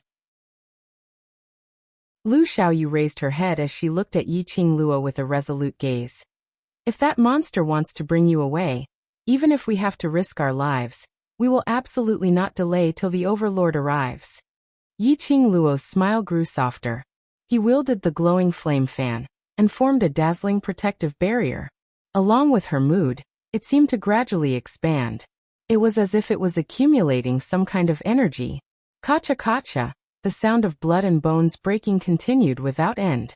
Yi Qingluo's vision had been looking sideways at the brothers beside her. He did not notice, outside the protective shield, the head embedded in the bloody bones. At this moment, his expression was complicated, and his eyes seemed to be gathering some kind of emotion as he looked at her. That gaze, that gaze. Passionate. It seemed as though he was looking at another person through her. Barbarian King of Bloodbones looked on and on. The expression on his face suddenly seemed to have been agitated as it became extremely distorted. Chapter 4240. Bang. The barbaric Bloodbone King's face became increasingly distorted. The sound of the Bloodbone and Yi Qing Luo's defensive shield clashing against each other was getting more and more intense. Yi Qing Luo's body had already started to sway. It was obvious that he couldn't bear the pressure. The Brothers of the World group saw this and were anxious in their hearts. He wanted to help, but he was worried that he would affect Yi Qing Luo. Barbaric Bloodbone King was obviously taking advantage of the situation to make Yi Qing Luo obediently listen to him. The gaze he used to look at Yi Qing Luo was filled with infatuation. But that craziness hid some other emotions. He stared at her intently. At the same time he let out a sinister laugh. It was extremely horrifying. The Bloodbone Barbarian King deliberately increased his pressure. Yi Qing Luo forced her face to turn pale as she clenched her teeth tightly. Her arms felt as if she was carrying a 1,000-pound boulder. It was extremely heavy. He couldn't even stop himself from panting. It was very strenuous. It was extremely strenuous. The two forces collided. Yi Qing Luo deeply felt the disparity between herself and the barbaric Bloodbone Monarch, and the God Realm Supreme. Just like the last time in the Linglong Palace, the Bloodbone Barbarian King forcibly occupied her body. She, on the other hand, had no ability to resist at all. This kind of feeling was really unpleasant. He was still so far away from becoming a god. When would she be able to catch up with Xian? Yi Qing Luo's charming eyes exuded a biting cold. In the depths of his eyes, which were so dark that one couldn't see through them, there were some flames that no one could see through. She clenched her fists tightly. The profound jade heart within his body revolved crazily. It was the energy stored in his body after his advancement. It was slowly extracted by Yi Qing Luo. A powerful and majestic force, accompanied by a soaring momentum, lingered in the entire space. But even so, he still couldn't take it. The densely packed bloody bones that covered the sky and covered the earth. Even if the Bloodbone Barbarian King wasn't in the divine world. Even if the barbaric Bloodbone King was imprisoned here for some unknown reason. But his strength was far above Yi Qing Luo. Not to mention, the blood flowing on the crisscrossing bloody bones was something that could corrode everything in the world. Boom! He could only hear a violent aura surging around him. With Yi Qing Luo's defensive cover as the center, a shapeless chi wave slowly spread out in all directions. The air shook violently. A terrifying burst of profound ray instantly blasted Yi Qing Luo's defensive shield into pieces. That bloodbone with distinct joints and giving off a kacha sound pierced through the defensive barrier. The strangely shaped bone pierced right into the group of people from the world. Fortunately, everyone reacted quickly. He quickly dodged the sharp, blade-like bloody bones. What shocked everyone was, after the protective shield broke, a wave of coldness, as if he was in an ice house, directly rushed towards him. The thick smell of blood in the air was nauseating. Everyone's faces instantly turned ashen. All of them quickly raised their hands and covered their mouths and noses. On seeing Yi Qing Luo's grave expression when facing this monster, they guessed that the other party would be a difficult opponent. However, he had never thought that the opponent's strength was actually so strong, so powerful that the confidence that they had picked up with great difficulty collapsed once again. Each and every one of them had an extremely ugly and pale expression on their faces. And this scene, it was exactly what the barbaric Bloodbone King wanted. On seeing that the defensive shield had been shattered. Chapter 4241. The speed was so fast that no one could react in time. That bloody bone had already appeared beside Yi Qing Luo. Be careful. Yan Xiaoyi's fingers clenched tightly. A huge black sickle blade appeared in her palm. She slashed forward without any hesitation, blocking Yi Qing Luo's front. Bam! The blood bone and the black sickle blade collided. It gave off an earth-shattering profound wave. Woo! Yan Xiaoyi was directly sent flying by this powerful force. The black sickle blade in her hand was stabbed into the ground. Xiaoyi, Seeing Yan Xiaoyi being sent flying, Xiao Jin cried out sharply as he speedily moved his body and pounced forward. Stretching out his hand, he caught hold of her firmly and locked her in his arms. Xiao Jin lowered his head and saw the person in his arms with blood oozing out from the corner of her mouth. A sharp golden light flashed past his eyes. He stared furiously at Bloodbone Barbarian King as he clenched his fists tightly, making a cracking sound. Heh. Huangfu family? Suddenly, Bloodbone Barbarian King's gaze turned towards Xiao Jin as a smile flashed past his eyes. That smile had no profound meaning, but it was filled with a gloomy and cold aura. Xiao Jin frowned. When he was targeted by Bloodbone Barbarian King, his entire body was filled with an extremely uncomfortable feeling. It was as though, like a prey which had been targeted. Bloodbone Barbarian King. Xiao Jin didn't understand the meaning of Bloodbone Barbarian King's smile. How would Yi Qingluo, who had witnessed how Bloodbone Barbarian King swallowed the Linglong Palace Lord, know about it? Her footwork moved as she pulled Xiao Jin and Yan Xiaoyi behind her. Her fingers gripped the glower flame fan tightly as she blocked Bloodbone Barbarian King's gaze towards Xiao Jin. Bloodbone Barbarian King was a supreme god in the god realm. How could her bunch of brothers be Bloodbone Barbarian King's opponent? Don't worry, as long as you follow me obediently, I will not touch them. Bloodbone Barbarian King's head swayed as his eyes shifted onto Yi Qingluo. Yi Qingluo's eyes sunk as she pursed her lips tightly and didn't respond. Yan Xiaoyi, who was nestled in Xiao Jin's arms, suddenly tugged Yi Qingluo's sleeve. Qingluo, don't think of compromising because of us again.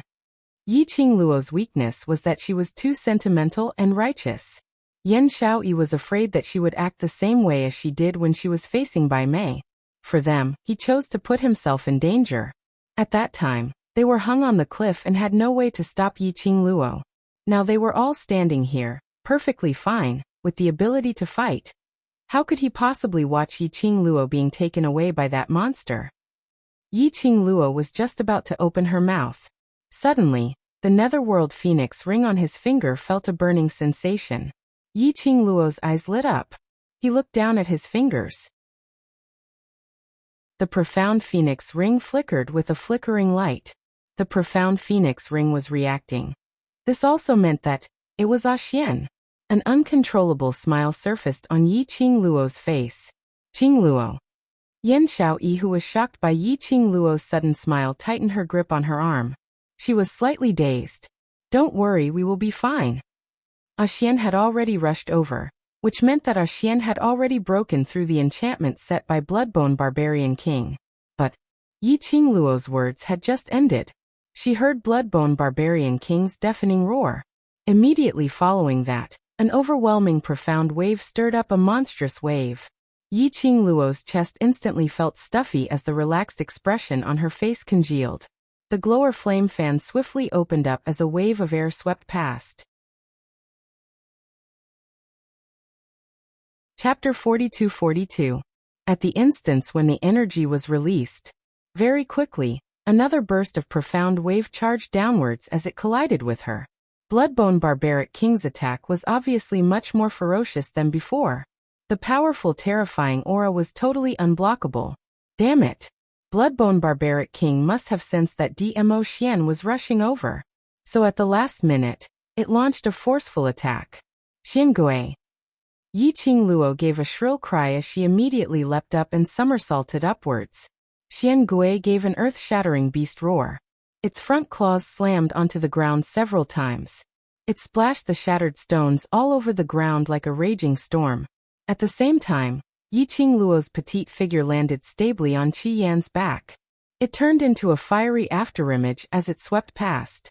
Xian Gui's huge body was like a towering mountain as it enveloped the world group. Qingluo. Xiao Jin and the others raised their heads as they looked towards the horizon at that fiery afterimage. Once again, they were encircled by Yi Qingluo's protection. The sky was already covered by a fiery red glow. Qi Yan's phoenix feathers, which were overflowing with brilliant colors, were sparkling with a cold glint, as though it had been burnt by the raging flames. Sharp, unstoppable. The sharp claws brought along the raging flames which could burn everything in the world as it clawed towards Bloodbone Barbaric King's head. The The young lady's glower flame fan in her hands opened up elegantly. Numerous silver threads were like a fairy scattering flowers as it shot out in all directions as it wound around the intertwining blood bones. Bloodbone Barbaric King's eyes were bloodshot as he looked at Yi Qing Luo and Vermilion Bird's cooperation as he sneered. Overestimating your own capabilities. Immediately the blood bones shrunk. A few kacha sounds were heard as the blood bones formed a solid shield as it blocked in front of his head. Qi Yan's sharp claws grabbed onto those blood bones. Then the blood bones were all broken. Countless thick blood started to flow out. Qi Yan gave a shrill cry as it spread its wings and flew into the sky. Whereas Yi Qing Luo used the silver threads to wrap around the blood bones, and at this instance, it seemed like a bone shrinking technique. Yi Qing Luo's silver threads loosened.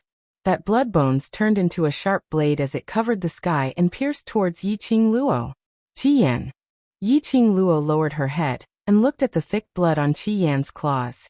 Her face turned green, and her voice tightened. The barbaric Bloodbone King was too sinister. Qi Yan's claws were being corroded by the blood of the Bloodbone Barbarian King. The cries of the Scarlet Flame did not stop, and the flapping of its wings was extremely fast. However, his body swayed uncontrollably.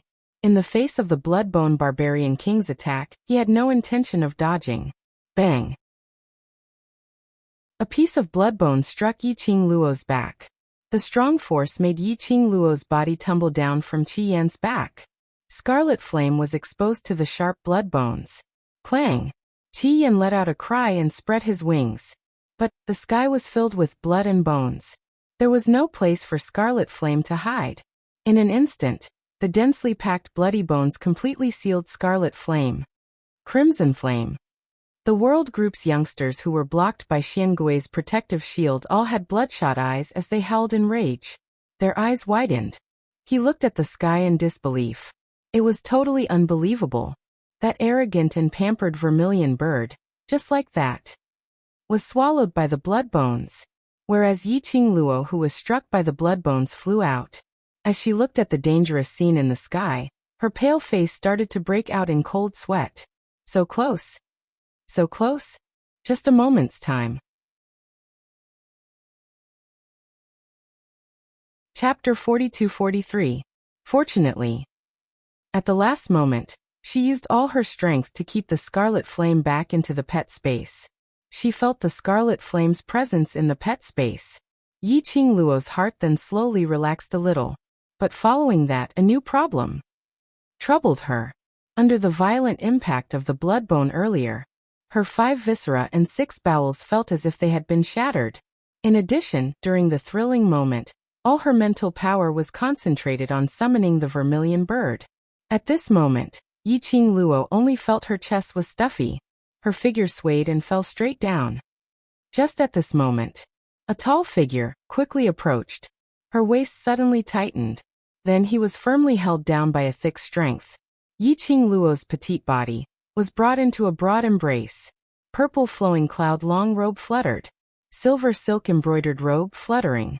Elegant sandalwood fragrance seeped into the nose, wrapping Yi Qing Luo's body and mind. It also washed away Yi Qing Luo's cold and austere. After touching that warmth, the young lady's tense body also softened. Ah Xian. You're here. The young lady nestled in the man's arms, her hands circled the man's neck. Looking up, collided with that black as ink eyes. The man's eyes were flustered, anxious, and after seeing her, all kinds of emotions were all displayed in front of Yi Qing Luo. Her heart suddenly softened. Not knowing why, a burst of sourness arose in her charming eyes. Her eyes actually turned red. Lil Luo, looking at the young lady's slightly red eyes, Dmo Xian's heart felt as if it was pierced by a needle. He couldn't help but tighten his hands, rubbing her tightly into his arms. From the young lady's body, he absorbed her fragrance. His restless heart finally calmed down. All he wanted to do was to hug Yi Qing Luo tightly, feeling her warmth by his side. He only wanted to hug Yi Qing Luo tightly, feeling her warmth by his side.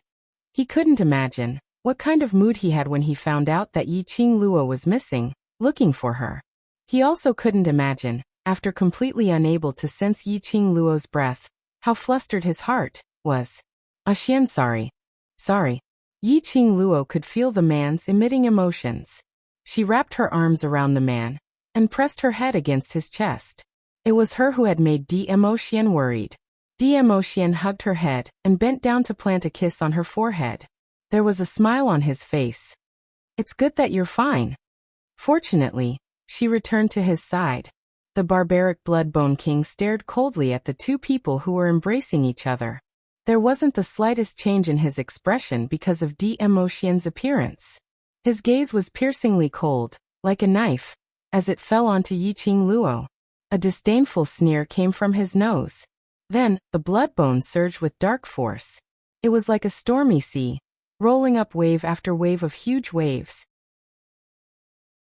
Without any hesitation, he headed towards Yi Qing Luo and Dmo Xian's direction.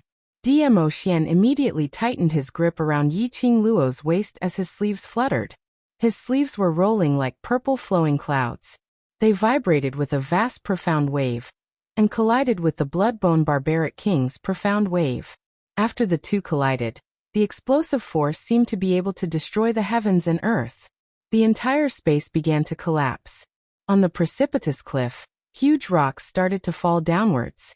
The ground started to crack, forming large cracks. With Xiangui protecting the world group, Yi Qing Luo wasn't worried at all.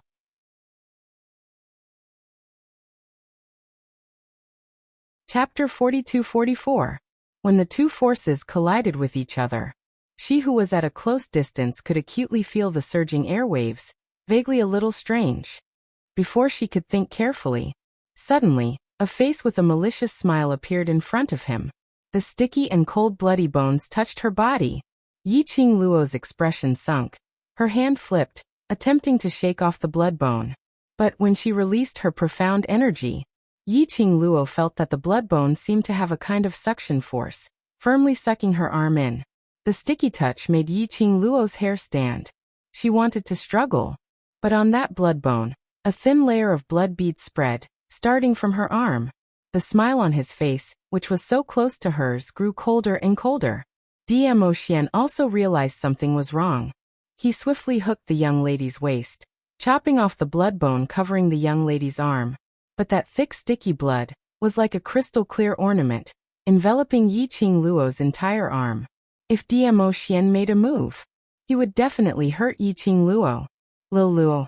Dmo Xian's pupils contracted as he grabbed the young lady's arm, stretching it out. That blood bone was like showing off, swaying on Yi Qing Luo's arm. The thick blood was flowing along with it. Other than the sticky coldness, which gave her goosebumps, Yi Qing Luo didn't feel anything else. But Dmo Xian's eyes were scarlet red. The surrounding terrifying aura dispersed majestically. Bit by bit, it spread to the entire space. His purple robe fluttered along with the strong wind. Yi Qing Luo was just about to open her mouth to appease the man's emotions. Her peripheral vision suddenly fell behind Dmo Xian. Her pupils contracted as she cried out in alarm, "Be careful!" She was just about to open her glower flame fan, blocking Yi Qing Luo's outstretched hand. But her wrist moved. It was a piercing pain. That blood bone seemed to have pierced into her bones, making her unable to muster up any strength at all. It was too late. Yi Qing Luo's breathing paused as she quickly grabbed Dmo Xian's body, trying to change direction, blocking in front of him. But the moment Yi Qing Luo made a sound, Dmo Xian had already clasped her petite body tightly, pressing her firmly into his embrace. The sharp blood bone pierced straight into Dmo Xian's back. She did not know whether it was the blood on the bone or Dmo Xian's blood that oozed out. In an instant, the luxurious purple robe was covered with a dark shade. Xian. Yi Qing Luo's pupils dilated as she felt the man who was hugging her. His strength slightly pressed against her and her eyes turned red. She wanted to reach out and hug the man. However, his arm, which was stuck to the blood bone, was unable to move freely. He tried to force himself to move. It was a heart-wrenching pain.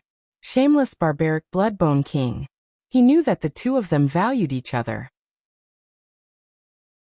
So he intentionally hurt her to attract Dmo Xian's attention. She had angered Dmo Xian, and he had placed all his attention on her. And then take the chance to lay hands on Dmo Xian. Because The barbaric Bloodbone King was well aware of this. Dmo Xian would reveal his back for her. She looked at the dark marks on the man's back. Yi Qingluo's eyes seemed to be sealed with a layer of frost. She clenched her teeth, as though she had made up her mind. She looked down at her own arm, which was stuck to the blood bone, totally unable to move. Her eyes turned sharp. She raised one hand and turned it into a sharp ray, chopping downwards. Leluo, or what are you doing? This action shocked Dmo Xian as he shouted out sharply, raising his hand to grab Yi Qingluo's raised hand. Chapter 42-45. Yi Qingluo pursed her lips tightly. Her eyes were bloodshot red. She didn't want it to be like this. But the Bloodbone Barbaric King obviously wanted to use the Bloodbones to control her. She hadn't forgotten until now how the Linglong Palace Lord was swallowed by these Bloodbones. She didn't want Dmo Xian to have any misgivings because of this. The man's breathing was getting heavier by the minute. Apparently it was because of the bloodbone that had pierced into his body. What was scary was not the bloodbone, but the thick blood on the bloodbone. The blood that could corrode everything. If it entered a human's body, she didn't know what would happen. Thinking of the time at Linglong Palace, when Dmo Xian blocked the blood on the bloodbone, his flesh was corroded. Thinking of the red flame, the blood on the bloodbone, the corroded sharp claws. Yi Qingluo's heart was in a mess. She suppressed the panic in her heart and called out Dmo Xian's name softly, while feeding the pill into his mouth. But the Bloodbone Barbaric King obviously didn't give them a chance to breathe. After seeing Dmo Xian was hurt, he laughed sinisterly. Immediately it drove the densely packed blood bones to crazily entangle. The Bloodbone Barbaric King's target had always been very firm. Yi Qingluo only felt that the bloodbone on her arm was like a big mouth, biting her hand tightly. She cried out in pain. Her body was suddenly pulled. The other arm, which was clasped in Dmo Xian's palm, slipped from the man's hand. Dmo Xian's eyes were sharp, and he wanted to hold the young lady's hand again. Yi Qingluo's heart trembled, and immediately put her hand over to Dmo Xian's stretched out hand. But their fingers just brushed past. The densely packed blood bones were like a woven big net, enveloping the two of them, separating Yi Qingluo and Dmo Xian completely. Immediately following that, Yi Qingluo's body was suddenly pulled. Her back hit the hard blood bone. She was firmly fixed in place. The sticky cold touch spread all over her body. That head, which was embedded in the blood bone, followed the distinct joints of the blood bone and slid in front of Yi Qingluo. Such a close distance. He was so close that he could feel the Bloodbone Barbarian King's cold aura on his face. The barbaric Bloodbone monarch stared straight at her and smiled triumphantly. "Little girl, in the end, you won't be able to escape from my grasp." As his words fell, Yi Qingluo's intuition told her that horrifying face, which was just inches away from her, cracked into a treacherous smile. In the next instant, her vision turned black. His mind suddenly became blank. Vaguely, they seemed to hear Dmo Xian's cold and dignified voice. She could vaguely see a purple figure walking toward her. Bloodbone Barbarian King. "You dare to hurt her. Even if this lord ascends to the heavens or dives into the earth, I will definitely crush your bones and scatter your ashes." Dmo Xian clutched his chest, his face filled with malevolent rage. The Bloodbone Barbaric King's eyes swept across the young girl's face, which was as clean as a baby's. "Since you know about this god's matters, you should also know.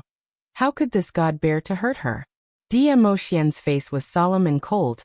A bloodthirsty, murderous intent flashed past his eyes. His 5 fingers clenched so tightly that a cracking sound could be heard. The Bloodbone Barbarian King sneered. The sky was filled with blood bones, like a cicada's pupa, covering Yi Qingluo's delicate body. Immediately after, just like how it came, quietly disappeared in front of everyone's eyes. The black fog which covered the sky gradually dispersed, revealing a bright light.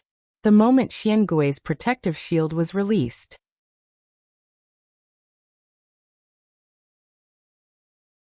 Chapter 42-46. However, the only thing they could touch was air, as though everything earlier was just an illusion. Everyone's eyes were red as their fists were clenched tightly by the sides, as their chests were filled with resentment and suppression. He watched helplessly as Yiqing Luo was brought away, but they had no way at all. This kind of them. What rights did they have to become Yiqing Luo's backing? Yiqing Luo's backing. Overlord. The World Group's young man's voice was hoarse as he placed all his hopes on DMO Xian. Madam Qing Luo, she will be fine, right? Just as he said that. Then, she was pulled by someone forcefully, stopping the young man from asking any further questions. Lu Xiaoyu pulled him back as she suppressed her voice. Don't poke the Overlord's heart. Something happened to Qing Luo. He is more anxious and upset than any of us. That's right. In this world, no one loved their Madam Qing Luo more than the Overlord. Even if it was themselves, they couldn't be compared to the Overlord's affection. No, there was no comparison at all. The World Group suppressed the churning anxiety and uneasiness in their hearts as they looked at the man who stood stiffly on the spot, not moving at all. Even though the man didn't say a word, his expression didn't have any change at all. Everyone could feel. From the man's body, a deep magnetic field was emitted, as though it was going to envelop the entire world in darkness. Not knowing how much time had passed, Yiqing Luo slowly opened her eyes in her drowsiness. Perhaps she had been unconscious for too long. The minute she opened her eyes, her head started to feel an intense dizziness. So much that she couldn't help but shut her eyes tightly. Her glabella started to ache faintly. After recuperating for some time, she then felt slightly more comfortable as she tried to open her eyes again. Other than feeling weak and powerless, she didn't feel any other discomfort. Her throat was about to emit smoke as she felt extremely uncomfortable. She raised her hand and was just about to get up. A pair of soft little hands had already held onto both of her hands. Immediately following that was a lady's gentle and respectful voice. Eldest young miss, you're finally awake. When her hands were held by that soft little hand, Yiqing Luo's heart trembled. Actually wasn't able to avoid this person's hand earlier? Yiqing Luo's body stiffened, causing the lady to ask concernedly. Eldest young miss, are you feeling uncomfortable anywhere? This servant will immediately call the doctor. Yiqing Luo's eyelashes fluttered as she sat up straight with the lady's support. She saw a girl in peach-colored clothes standing by the bed. She looked to be about 18 or 19 years old, and was looking at her with concern. He passed by the woman. This was an extremely luxurious room. The furnishings in the room were both noble and elegant. She frowned and stared at the woman. You are. As soon as he opened his mouth, his voice was as hoarse as a sawtooth. She coughed violently several times. The lady hurriedly brought a cup of warm water from the side, and sent it to Yiqing Luo's lips while apologizing in a low voice. Eldest young miss, it's my fault for not taking good care of you. The water that entered her mouth was sweet and smooth. In an instant, his dry throat was moisturized and revitalized. The lady carefully supported Yiqing Luo to lean against the head of the bed, and with a plop sound, she knelt on the ground and kowtowed fiercely. Eldest young miss, please spare me this time. Yiqing Luo's head ached a little as she was baffled by this scene.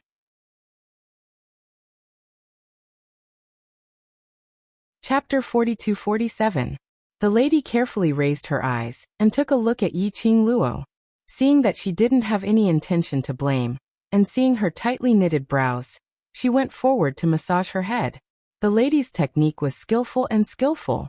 It made Yiqing Luo feel very comfortable. The lady spoke softly. Eldest Miss, servant Gu Yun is the first household's maid who serves Eldest Mississippi. Yiqing Luo had a bad premonition. What is this place? This is Bone Lord's residence. Gu Yun replied warmly. Bone Lord? Yiqing Luo's brows thumped as she suddenly opened her eyes and grabbed the two hands which were pressing on her temples. The Bone Lord you mentioned is Bloodbone Barbaric King. Gu Yun's eyes widened as she carefully looked to the side. After confirming that there was no one else around, she whispered, In the residence, you must not mention this word. If Bone Lord heard this, even Eldest Miss might not be able to persuade him. Which meant, the Bone Lord that Gu Yun mentioned was Bloodbone Barbaric King. What on earth was going on? What was the Bloodbone Barbaric King trying to do by bringing her to this residence? Eldest Miss, don't panic. I will inform eldest miss about the matters in the Bone residence. As long as eldest miss doesn't touch Bone Lord's bottom line, he will not bear to punish eldest Mississippi, Gu Yin said smilingly. Yiqing Luo. The current situation was a little confusing and she needed time to digest it. Eldest miss must be hungry? I will bring the porridge up immediately. Gu Yin retracted her hand from Yiqing Luo's.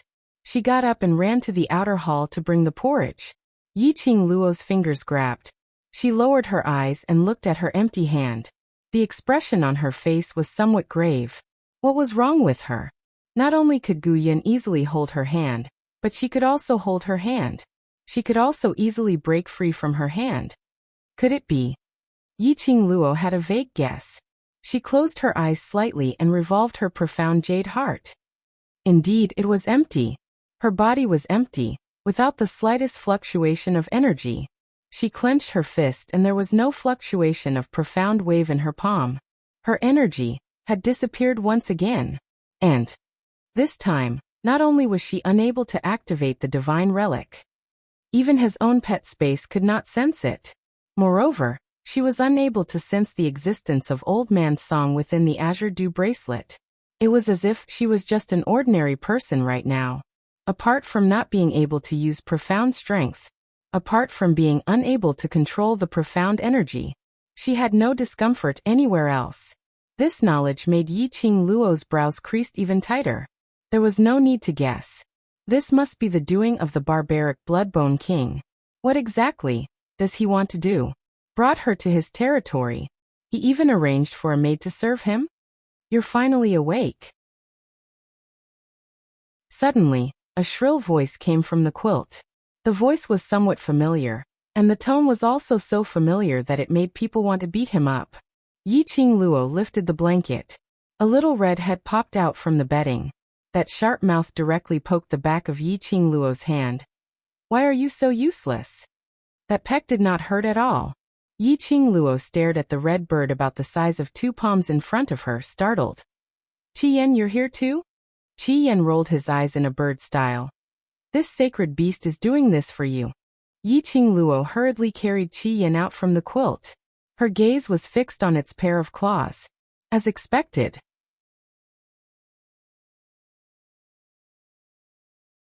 Chapter 42-48. Yiqing Luo's pupils constricted. Her slender fingers gently touched Qiyan's claws. However, even after a long time he still couldn't touch its claws. Because of fear, and because of guilt. Hey, ugly woman, what's with that expression? You're already ugly enough, now you look even uglier.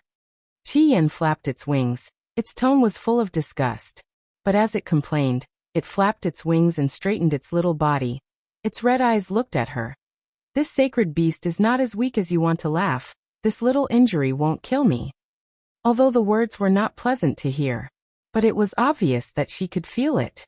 Qiyan didn't want her to worry too much, to feel too guilty. Yiqing Luo pursed her lips tightly. Her hand slowly covered Qiyan's body. The fiery phoenix feathers were extremely soft. She asked in a slightly trembling voice. Does it hurt? No. Qiyan raised its long neck. Yiqing Luo gently took the little bird into her arms. Her lips were printed on Qiyan's little head. Qiyan was stunned and wanted to struggle. An extremely low and shallow voice floated down from the top of its head, making its body and mind soften. Don't worry. I will definitely avenge you. No one can hurt my companion. No one can. Companion. Qiyan's red eyes were in a trance for a moment. No one had ever treated it as a companion, as a sacred beast. This woman. Although she was a little ugly, a little weak, a little useless. But she was its chosen master. And after all, she had her merits. Eldest miss, the porridge is here. Let me serve you some porridge.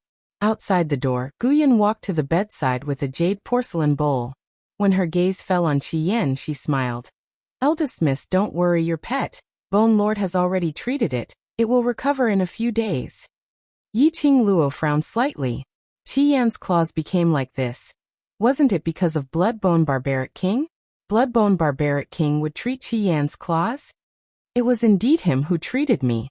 Qiyan's voice was a little dull, obviously embarrassed. It was also very puzzled. Injured by Bloodbone Barbaric King. The Bloodbone Barbarian King had cured him again. Could this be considered as giving a sweet date after a slap in the face? Eldest Miss, Bone Lord still dotes on you. Gu Yun carried a bowl of porridge and came to the bedside. This is the first time this servant has seen Bone Lord attach so much importance to someone. Yi Qing Luo stopped Gu Yun from feeding the spoon to her mouth. I'll do it myself. Be careful, it's hot. Gu Yun did not insist. Yi Qing Luo took the small bowl and looked down at the medicinal porridge in the bowl. The fragrance was rich and extremely appetizing. Faintly, there was also a hint of the smell of medicinal herbs. It could be seen that extremely precious medicinal ingredients were used to boil the fire to a sufficient degree. As she drank, she looked at Gu Yun. Bloodbone. She had only spat out 2 words when she was stopped by Gu Yi's gaze. Yi Qing Luo recalled what Gu Yun had said, in this place. The Barbaric Blood King didn't like to hear the 4 words Barbaric Blood King. She pursed her lips and continued to ask, where is he? I want to see him.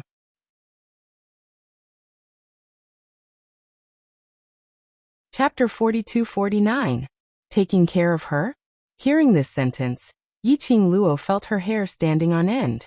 From the beginning, Gu Yun had used various phrases like Bone Lord values you, Bone Lord dotes on you, and so on.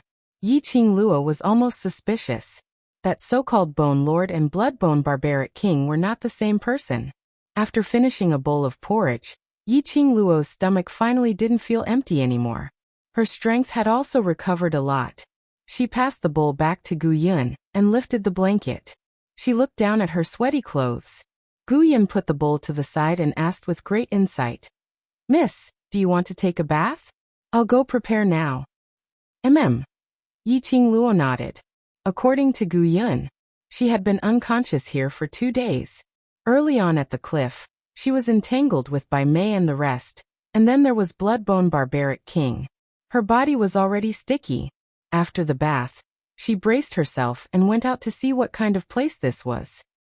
Gu Yun first left the room, and came back after about the time it took for a stick of incense to burn. Behind her were 4 maids in uniform. Each of them held a tray with the necessities for bathing.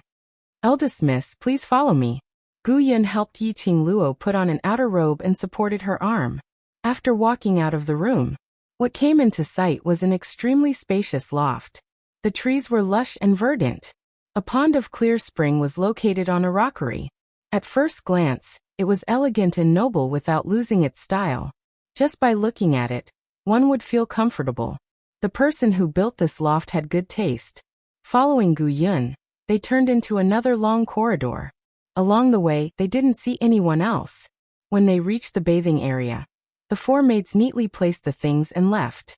Only Gu Yun supported Yi Qing Luo to the side of the pool. In the pool, a thin mist curled up in spirals. Above the pool, there were pieces of flower petals floating, and mixed with a light medicine box. When the medicine entered her nose, Yi Qing Luo could tell what medicinal herbs were placed in the pool. They were all medicinal herbs to strengthen the body and recuperate the body. How considerate. Yi Qing Luo rejected Gu Yun's service and let her wait at the door. Stripping off her robe, Yi Qing Luo stepped into the pool. The warm water washed away her fatigue. The faint fragrance of herbs and flowers lingered in the air. She closed her eyes comfortably. On the side of Qi Yan, a head popped out of his clothes. When Xiao Chen saw the young girl's face covered by the mist in the pool, her red phoenix feathers seemed to turn even redder.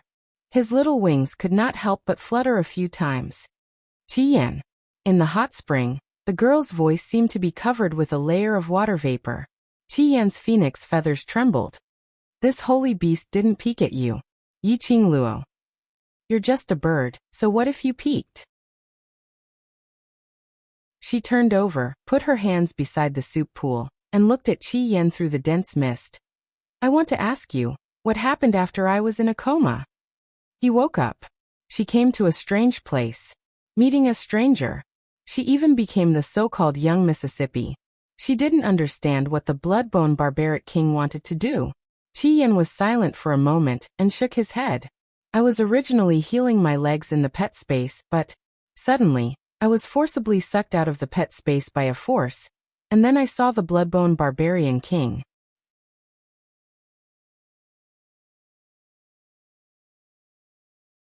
Chapter 4250. Yi Qing Luo's expression changed slightly. She understood the meaning of Bloodbone Barbaric King's words. In this unfamiliar place, Bloodbone Barbaric King had used some unknown method to make her lose her profound energy. Even her own divine weapon, and anything that needed to be connected were all sealed. Except for Qi Yan. She really had nothing left. Bloodbone Barbaric King would choose Qi Yan. It was probably because Qi Yan's claws had been corroded by his blood. Even though he had treated Qi Yan. In a short period of time, Qi Yan didn't have the ability to fight. Qi Yan replied, "After he treated me, he threw me onto you." And then instructed others. "You are the eldest Missy of this Gu residence." After a pause it added, "What Gu Yun said earlier was not wrong. During the 2 days when you were unconscious, he indeed did not spare any effort to take care of you." Yi Qing Luo. Yi Qing Luo really couldn't understand this operation. Qi Yan rolled one round on the ground, and rolled to the side of the pool. The red phoenix feather hit Yi Qing Luo's arm, which was propped up on the pool. The warm water wetted its phoenix feather. It used its sharp beak to peck Yi Qing Luo's arm. "That's right, Bloodbone Barbaric King. May have some thoughts towards you." Thoughts? Yi Qing Luo's slender fingers pinched its messy mouth. "What do you mean?" Qi Yan shook its head and broke free from Yi Qing Luo's hand. "It's you humans. The kind of thoughts a man has towards a woman, the kind of thoughts the Overlord has towards you." Yi Qing Luo. Yi Qing Luo rubbed her arm. Hashtag forming a CP with a head? Hashtag Bloodbone Barbaric King only had a head. And that age was right there. What kind of thoughts did a man have towards a woman? Qi Yan rolled his eyes at her. "Who told you that Bloodbone Barbaric King's appearance only has a head? He has a body." Yi Qing Luo had only seen Bloodbone Barbaric King twice, and both times it was just a head, with densely packed blood bones. Qi Yan, since he can freely control the blood bones, naturally he can use the blood bones to build a suitable body for himself. Yi Qing Luo. "Alright, I've learned something new. This is indeed the world of the big shots." Qi Yan raised his mouth again and poked her. "Although I don't understand the love between you human beings, I have been influenced by you and the Overlord. In the past 2 days, the barbaric Bloodbone King has been staring at you in the dead of night when there's no one around. That gaze. Tisk, it's like the gaze of a venerable emperor staring at you." Yi Qing Luo was stunned. Suddenly, the scene of him facing off against the Bloodbone Barbarian King at the edge of the cliff surfaced in his mind. The barbaric Bloodbone King looked at her. It was indeed strange. It was as if she was his most prized possession. At that time, she didn't think too much about it. Now that he thought about it, it was indeed a little strange. But what Yi Qing Luo could confirm was, the Bloodbone Barbarian King's feelings for her were definitely not what Qi Yan had said. The so-called feelings between a man and a woman. As for what kind of feeling it was, at the moment, she had no way of knowing. "I can only wait until I see the Bloodbone Barbarian King, and ask him personally." Qi Yan continued to talk about what happened when Yi Qing Luo was in a coma. It was nothing more than the barbaric Bloodbone Barbarian King indeed attached great importance to her. This made Qi Yan even more suspicious of the barbaric Bloodbone Barbarian King's feelings towards Yi Qing Luo. Just as he was talking about it, Yi Qing Luo's hand that was playing with the soup suddenly paused. "Who?" A delicate rebuke came out from her mouth.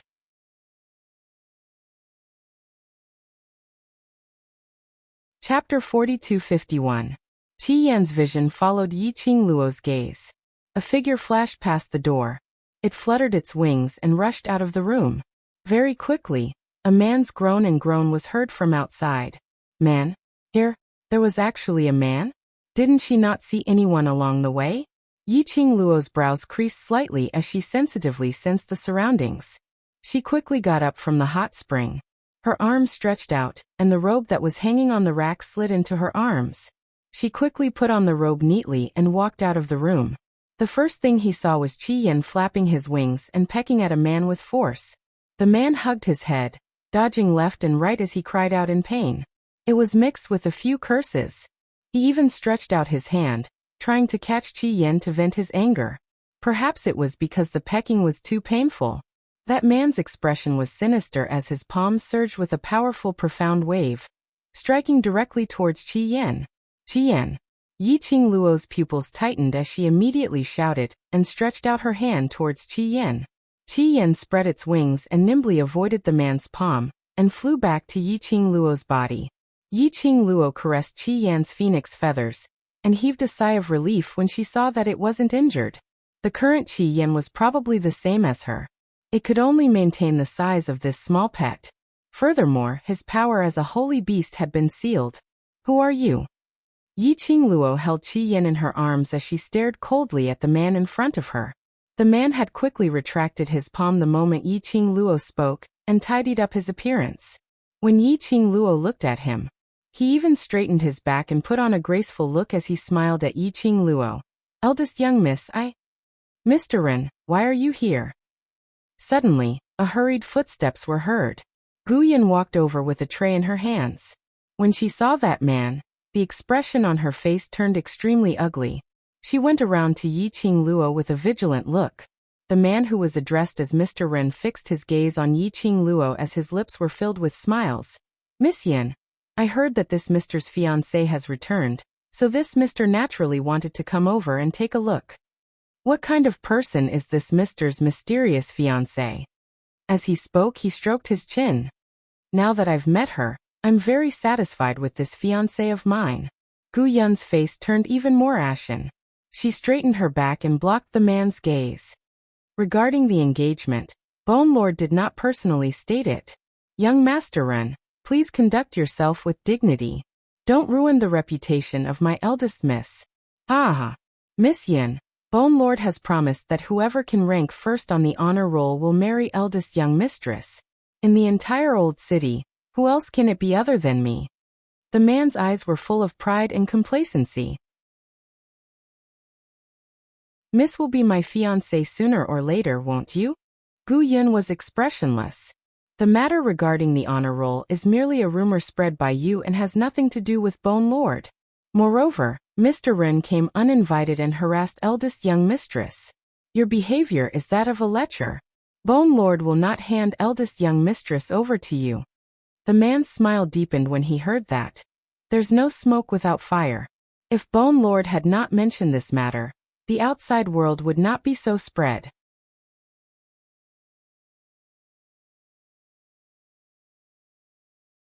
Chapter 42-52.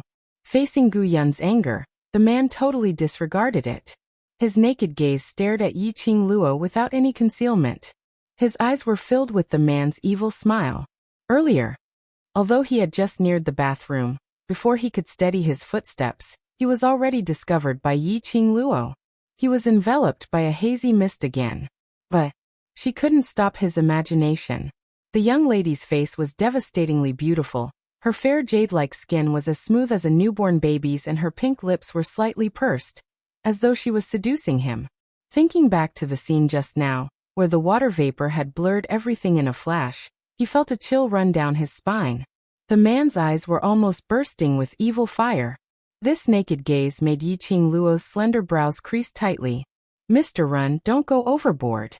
Gu Yun was infuriated by the man's shameless attitude as her face sunk. If this goes to Bone Lord, it won't end well. The man's expression changed slightly as his gaze also converged. But the gaze he used to look at Yi Qingluo was still that. Wretched. He laughed mischievously. Miss Yun is such an intelligent person, I'm sure you understand. If this really goes to Bone Lord, eldest young Miss's reputation. Hehehe.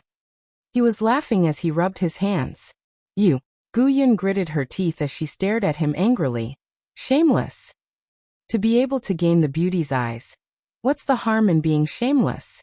The man pretended to be suave as he swept the hair on his forehead and even winked at Yi Qingluo. Yi Qingluo. Huge poison. Ugly rejection.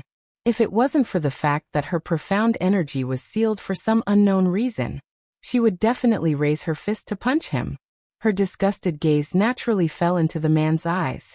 The man laughed loudly instead. I believe eldest young miss is very satisfied with this fiancé of yours.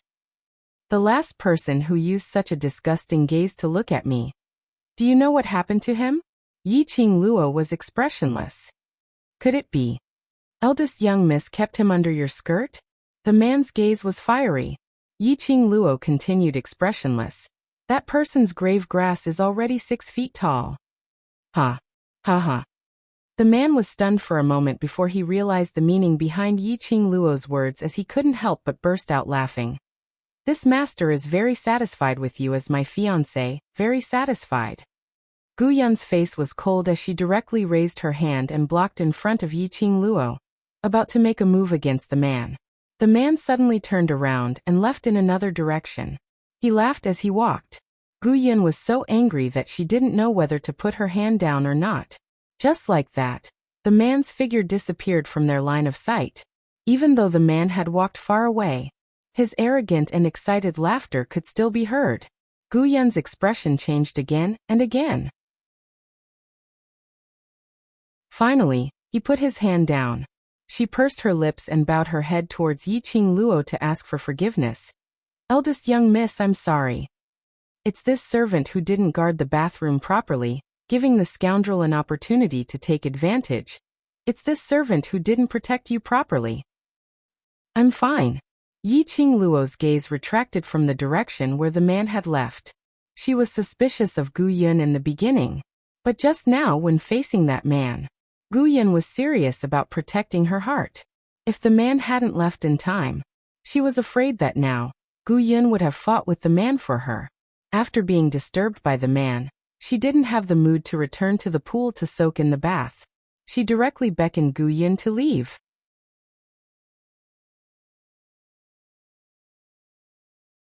Chapter 42-53. Gu Yun puffed up her cheeks, gritted her teeth and said, That's the Ren family's second young master, Ren Jianming, one of the 4 great imperial families. He's an arrogant and despotic hedonistic disciple. For great families. Capturing this piece of information, Yi Qing Luo's pupils unconsciously enlarged in shock. Gu Yun thought that she was afraid of the reputation of the 4 great celestial families, and hurriedly comforted her. Don't be afraid, young mistress. If young Master Ren still dares to mess around, Bone Lord will definitely not let him off. Although the Bone Sovereign has not appeared for a very long time, his prestige and his legend are unstoppable. Yi Qing Luo blinked her eyes. He was completely dumbfounded. She didn't pay attention to what Gu Yun was saying. In his mind he kept repeating the words 4 great heavenly clans, 4 great families. 4 great families. Fuck, isn't this the heaven realm? 4 great clans? Qiaojin, Pei Sheng's main family, the Huangfu family, was also one of the 4 great families. The 4 great heavenly families that Gu Yun mentioned, and the 4 great heavenly families that she knew, should have 2 different meanings, right? Yi Qing Luo's expression kept changing, becoming more and more steely green, and more gloomy. Gu Yun saw this and panicked. Mizzy, you really don't have to be afraid of young Master Ren. Even if he is the second young master of the Ren clan, the Ren clan would definitely not dare to offend Bone Lord. The place we are at now, is it the heaven realm? Yi Qing Luo interrupted Gu Yun's words, held her arm and asked solemnly. Gu Yun was stunned by Yi Qing Luo's solemn expression as she nodded stiffly. Yes. Heavenly realm. She was actually in the heaven realm. The barbaric Bloodbone King actually brought her to the heaven realm. What was he trying to do? What was his motive? What was he planning? Yi Qing Luo swallowed hard and let go of Gu Yun. I want to see him. That he naturally referred to the barbaric Bloodbone King. Gu Yun wanted to say something, but on seeing Yi Qing Luo's gloomy and ugly expression, she assumed that she was disgusted by Ren Jianming earlier, and wanted to complain to Bone Lord. She didn't try to dissuade him. After sending him back to his room, she bowed and left. After the time it took for an incense stick to burn, Gu Yun came back with a strange expression. Yi Qing Luo looked behind her, but didn't see the barbaric Bloodbone King's figure. Her expression darkened even further. Gu Yun deliberated over her words and comforted. Eldest Miss, Bone Monarch just sent a message back. He has something to do outside and needs to be busy for a few days. He will probably only return when the honor list opens. Yi Qingluo. He dared to bring her to the heaven realm, afraid to come out and see her. Yi Qingluo started to suspect that the barbaric Bloodbone King was hiding some huge secret in secret. Her face darkened, and the coldness in her eyes grew colder. Guyan hurriedly continued, Bone Monarch also ordered. Everything in the Gu residence will be managed by Eldest Mississippi. In the heaven realm, Eldest Miss doesn't need to fear anyone. You just need to be yourself. As she spoke, Guyan took out a domino from her bosom. Complex totems were carved on the dominoes. It was also faintly emitting a cool aura. With just a glance, one could tell that this was no ordinary object. Guyan passed the bone token to her. This is Bone Lord's token. This token can mobilize all the forces in the bone residence. Yi Qingluo. The barbaric Bloodbone King was really ambitious. He directly handed over the control of the bone residence to her. Wasn't he afraid that she would directly take over his forces in the heaven realm?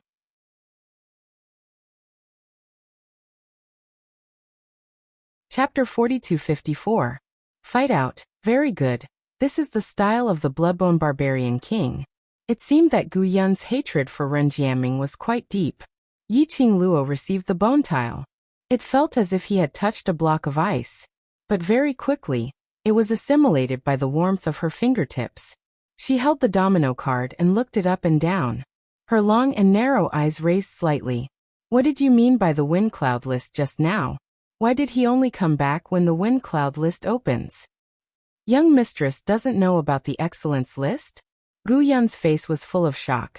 This honor list is the most prestigious competition in our heaven realm. It is held once every 3 years. If you want to become famous and be loved and respected by others, then you must participate in this honor list. Only the top 100 will be chosen in every ranking list. As long as you can squeeze into the top 100, you will be in the top 100 of the entire heaven realm. Some people are favored by the heavens. If they lose on the excellence list, they will be abandoned. If someone has been miserable since a young age, and is abandoned by others like a pair of worn-out shoes, if one can obtain a place on the honor list, then from now on, his future will be bright. The honor list determines a person's status, fame, and strength in the heaven realm. After Gu Yun explained in detail, she looked at Yi Qingluo in astonishment. Why doesn't eldest young miss know about the wind cloud list? Yi Qingluo pursed her lips and cursed in her heart. Can I say that I was forcibly brought from the earth realm to the heaven realm by your master? I'm completely clueless about anything in the heaven realm, okay? He complained in his heart, but he still put on a serious expression. I'm not interested in the wind cloud list. The surprise on Gu Yun's face was replaced by a smile. Eldest Miss has Bone Lord as her backing. Even if she is not on the wind and cloud list, all the great clans in the heaven domain have to respect Eldest Mississippi. Yi Qingluo expressed that she didn't want the backing of the barbaric Bloodbone King. As for Bone Lord's current whereabouts, this servant does not know. Gu Yun answered Yi Qingluo's second question. Bone Monarch had not returned to the Bone residence for a long period of time, and there are many matters in the outside world waiting for Bone Monarch to settle. So Bone Monarch missed his appointment with eldest young Mississippi. Yi Qingluo's eyelids drooped as she pondered over the deeper meaning behind Gu Yun's words. For a very long time, logically speaking, the Bloodbone Barbaric King had always been sealed in the Earth realm. Where did this heaven realm power come from? If it was a force from 10,000 years ago that had been passed down to the present, it was absolutely impossible for him to have such a reputation in the heaven realm even now, judging from Gu Yun's tone. The 4 great heavenly clans were all afraid of the existence of the Bone Mansion. This meant that although the barbaric Bloodbone King's forces in the heaven realm had been established for some time, they were still in the modern era. It seemed like the barbaric Bloodbone Monarch was hiding a lot of secrets. When will the rankings start? Yi Qingluo raised her brows and asked. Gu Yun. 1 more month. 1 month. In other words, the barbaric Bloodbone King would not return within a month? Did he really trust her to manage his power for a month? He wasn't afraid when he came back. All the forces have rebelled? Or The forces were all destroyed by her? Where is the main entrance? Yiqing Luo asked again. Gu Yin pointed in a direction. Yiqing Luo tossed the bone tablet into the sky and caught it tightly, stuffing it into her sleeves. Let's go. She strode towards the main entrance. Gu Yin hurriedly followed. Eldest miss, where are you going?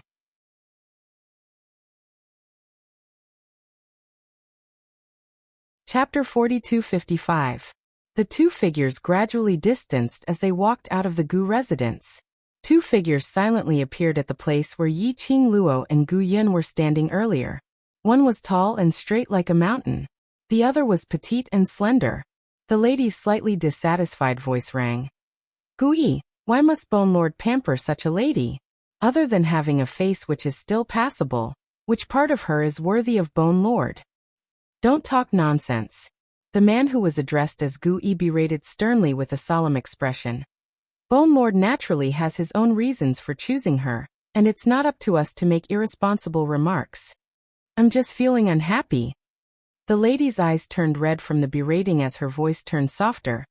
We can obviously follow Bone Lord to do things, but it's Bone Lord who arranged to protect such a weak lady. Enough. Gu Yi's face turned cold. We only need to obey Bone Lord's orders. Saying that, his figure swayed as he disappeared into thin air. The lady pouted her lips as she snorted indignantly. Aren't you feeling indignant as well? Why are you showing me that face? Ridicule was just ridicule. She was still very quick as she caught up to the man's figure. And all these, Yiqing Luo, who had already left the Gu residence, had totally not noticed it. Her attention was attracted by the prosperous scene in front of her.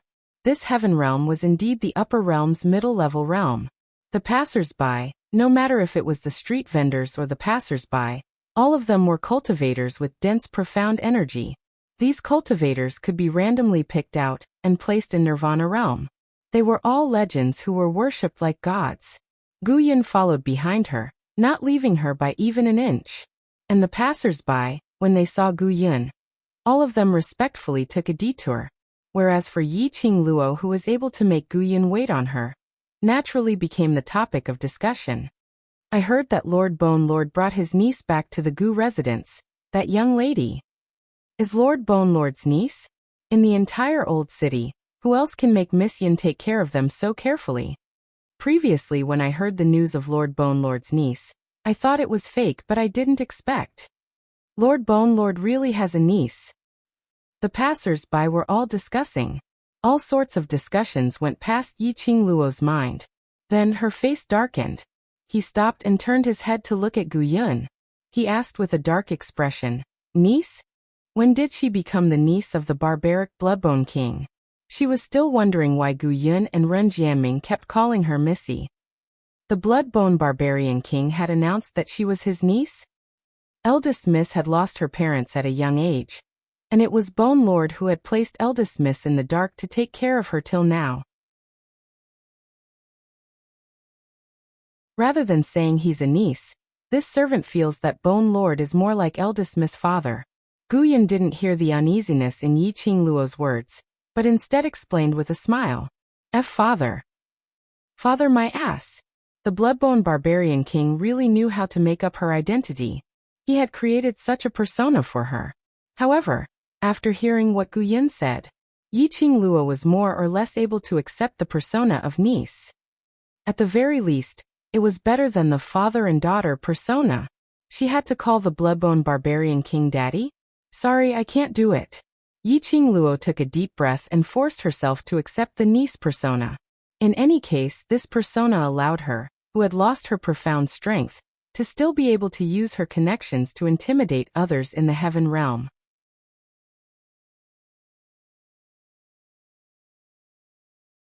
Chapter 42-56. Under all the attention, Yiqing Luo could only pretend not to see it. Many of the cultivators were not only curious about her identity. On top of that, she had a breathtakingly beautiful face and a unique temperament. Along the way, there were at least 100 over cultivators following behind Yiqing Luo's butt. Some were in admiration. Some were in discussion. But it was probably because of Gu Yun's presence. No matter how curious they were, They weren't within 5 steps away from Yi Qingluo. But the current tranquility didn't represent true tranquility. Based on Yi Qingluo's vivacious physique, how could she possibly have tranquility? As expected, just when the surroundings were in a state of chaos, a shrill and resentful little voice was heard. Get out of the way. This princess would like to see who this niece of Bone Lord who suddenly appeared out of nowhere is. When the cultivators heard this voice, they subconsciously moved their bodies aside. The expressions on their faces were very strange. When Gu Yun heard this voice, she couldn't help but muttered softly, "Oh no!" Her footsteps also speedily turned in front of Yi Qingluo, blocking her figure. Yi Qingluo raised her eyelids and her gaze fell onto this obviously slender, but resolutely blocked in front of her back figure. The strange emotions between her brows softened.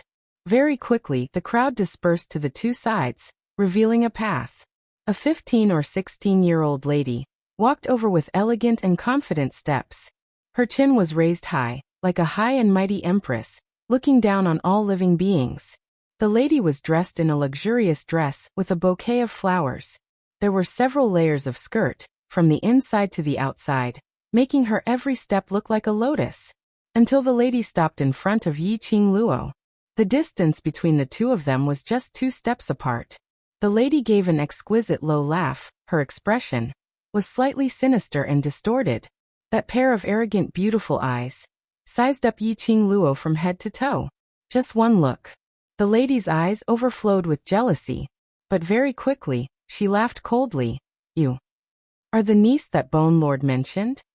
That tone was full of disdain. Yi Qingluo squinted her eyes slightly, but didn't reply her. The woman was silent for a long time, but she did not get a response.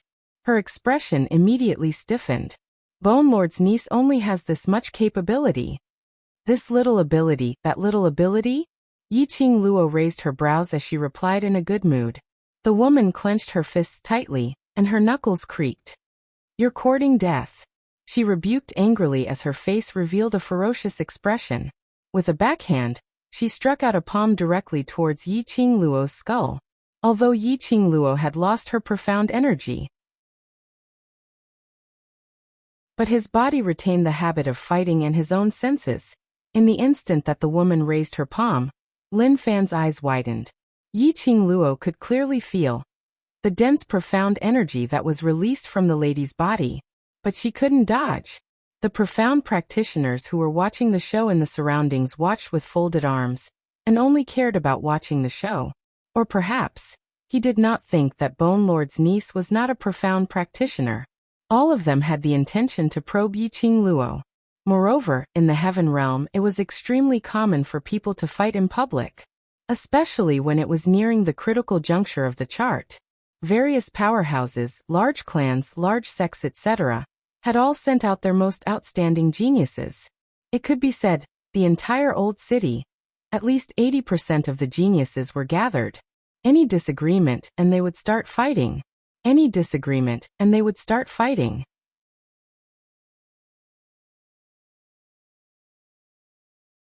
Chapter 4257. Swish. In the air, the sound of the profound wave flowing was like a surging wave in Yi Qingluo's ears. She could obviously sense the energy coming towards her.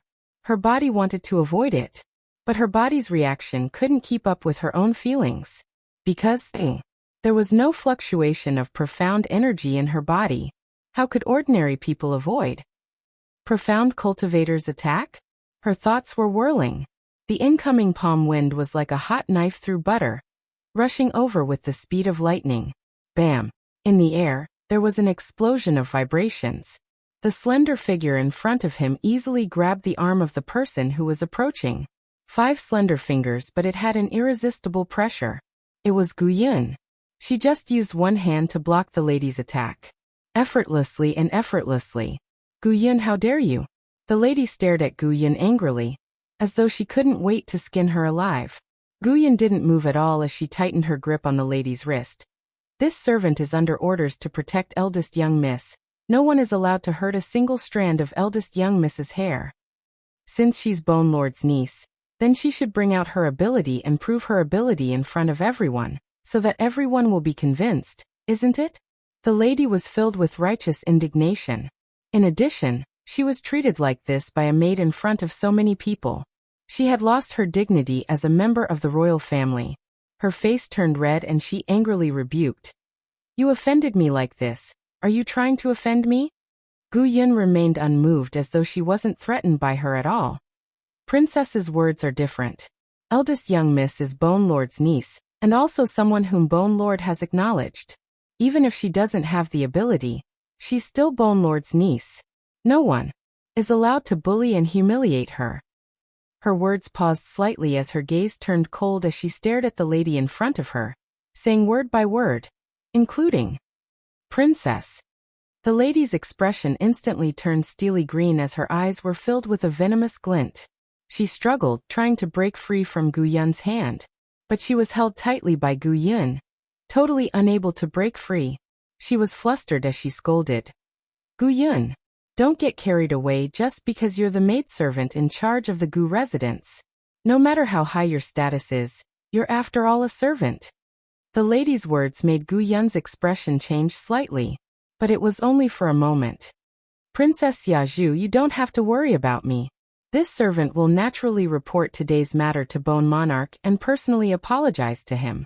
Gu Yun's face was expressionless as she spoke in a cold voice. "You." The lady was infuriated, but she was unable to struggle free from Gu Yun, so she could only use her eyes to stare fiercely at Yi Qing Luo. "As Bone Lord's niece, you're such a waste. What a disgrace to the Bone residence." Yi Qing Luo, who was standing behind Gu Yun, raised her brows slightly. Her long and narrow eyes were half closed, looking extremely lazy. This only served to further accentuate her alluring beauty. Towards the lady's indignant words, Yi Qing Luo didn't bother much about it. Her focus was on Gu Yun. Just now, the woman who called herself this princess made her move. Yi Qing Luo could clearly feel the majestic and powerful profound wave energy. Even if she hadn't lost her profound strength, it would be difficult for them to even put up a fight. However, Gu Yun easily subdued him. Moreover, he didn't give his opponent any chance to retaliate. This Gu Yun has unfathomable strength and is very mysterious. Such a powerful person was actually just a maidservant in the Gu residence, and she even tried her best to take care of her, and was extremely respectful. Yi Qing Luo suddenly felt, was it really good for her to waste a big shot like this?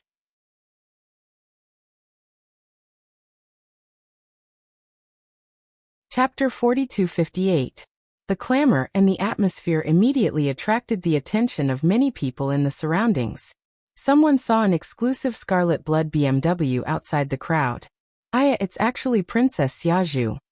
Who provoked Princess Xiaozhu? So daring. Does she not want her life anymore? I heard that it seems to be the niece that Lord Bone Lord brought back. Lord Bone Lord's niece? How did these two people get into a fight? Tisk. Princess Xiaozhu had always been the most respected lady in the old city. Now that Lord Bone Lord's niece entered the city and replaced her position, how could Princess Xiaozhu not be angry? Zai. This is the era of competing for background. Princess Xiaozhu's background is not as good as Lord Bone Lord's niece, so naturally she can only give up her position. The surrounding profound practitioners, on the other hand, were discussing happily. That Lord Bone Lord's niece seems to be a waste without any profound energy. Earlier when Princess Xiaozhu made her move, it was Miss Yun from the Gu residence who helped her to block it. Waste? It can't be? How could a waste come to the heaven realm? Lord Bone Lord is so powerful. How could the lady that he personally brought back be a waste? Instantly, the public opinion took a turn. On the basis of the 3 outer layers, another 3 layers were added. All of them wanted to see what was the disparity between the most respected number 1 lady in the old city and the newly appointed number 1 lady. Yi Qing Luo more or less heard the surrounding people's discussions, and more or less understood the reason why the lady in front of her suddenly went up to find fault. It was merely because she was used to being arrogant and couldn't accept a lady who appeared out of nowhere and snatched away the glory that belonged to her. No matter if it was the lower realm or the heaven realm, power and status were what the cultivators pursued and yearned for.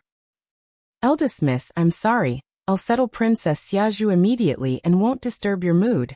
Gu Yun held Princess Yaju as she spoke to Yi Qingluo warmly. Settle. These two words were a little insulting to this high and mighty princess. As expected, after hearing Gu Yun's words, Princess Yaju was so angry that her face flushed red, green and white. Gu Yun, if you dare to offend your superior, I will immediately get someone to kill you. Gu Yun's face was expressionless, showing no signs of fear. A cold light flashed across Princess Yaju's eyes. She glanced at the crowd, and was about to speak when she heard a clear and sweet voice. Gu Yun let her go. It was the niece of the Bone Lord. Princess Yaju's pupils contracted as she stared fiercely at Yi Qingluo. Gu Yun was slightly stunned as she looked at Yi Qingluo in puzzlement. Yi Qingluo's lips curled into a sweet smile. In this place where the strong are respected, if you don't have the ability, you will indeed be doubted by others. Especially for Princess Yaju's side, she's a heaven's pride, a powerful person. As she spoke, she deliberately emphasized the word powerful. His gaze swept over her arm, which was clamped by Gu Yun, in a mocking manner. His tone was filled with obvious mockery. But Princess Yaju apparently didn't hear Yi Qingluo's implied meaning. Hearing Yi Qingluo praising him, his face immediately revealed a complacent expression. Of course. Ever since I was young, I was known as the genius child of the old city. I've devoted myself to cultivation and spent so much effort to get to where I am today. The people around them couldn't help but burst into laughter. Genius child? Devoted herself to cultivation.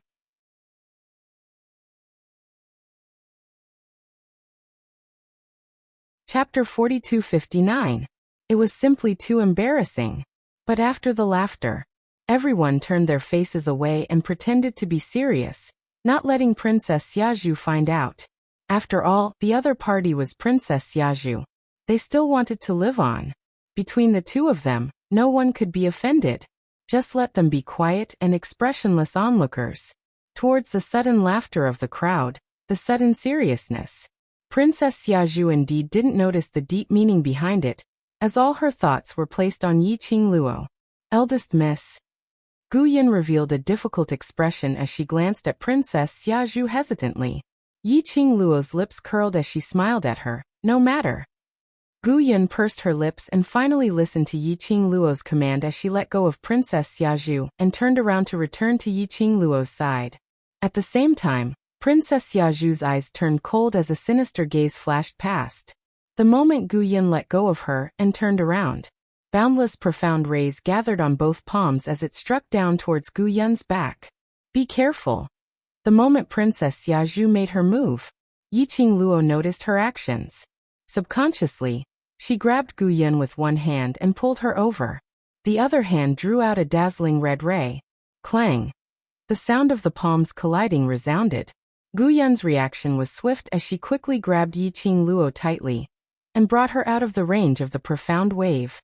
When she turned back, a rare look of astonishment surfaced on her face, only to see the place where she was standing earlier. The profound wave's rays continued to expand as it spread in all directions. But it was stopped in midair, as it was unable to attack towards their direction no matter what. Taking a closer look, Gu Yun saw, in that profound wave, a feather fan which was like a raging flame went against that profound wave. It actually forced that profound wave to retreat. Feather fan? What was that? It seemed that it was thrown out from eldest Miss's hands. Just at this moment, the profound wave was forced to retreat. That feather fan also fell from midair. Glower flame fan. Yi Qingluo opened her palm towards the glower flame fan, but she who had no profound energy was unable to use it freely. A dong sound was heard. The glower flame fan fell onto the ground. The red glow flickered for a moment before disappearing. There was a strange silence all around. Everyone stared at the red feather fan on the ground in astonishment. Other than the fact that it was made of precious materials, it was just an ordinary item. However, this ordinary object had actually blocked Princess Yaju's all-out attack just now? Were they seeing things? Princess Yaju was also shocked. Glaring at the red feather fan on the ground, he felt as if he was going to spit fire. When Gu Yun moved, she headed towards the devouring flame fan. Princess Xiaozhu suddenly reacted and shouted sternly, "Snatch the fan back for me." As soon as Princess Xiaozhu finished speaking, outside the crowd, 5 men in tight clothes suddenly flew out and quickly rushed toward Gu Yun. The 3 of them stopped Gu Yun. The 2 of them quickly approached the glowing flame fan. Gu Yun's eyes turned cold. Profound ripples surged as she slammed her palm towards the person who was blocking her. She could tell. The eldest miss attached great importance to the feather fan. Just now, the eldest miss had thrown out that feather fan in order to save her. She would never allow Princess Xiaozhu to snatch eldest Mrs. Feather Fan. Thinking of this, Gu Yun's expression turned even colder as her 5 fingers clenched tightly. The profound rays suddenly shook. And those 2 men had already rushed to the side of the glowing flame fan. They stretched out their hands, and that glowing flame fan. Ah!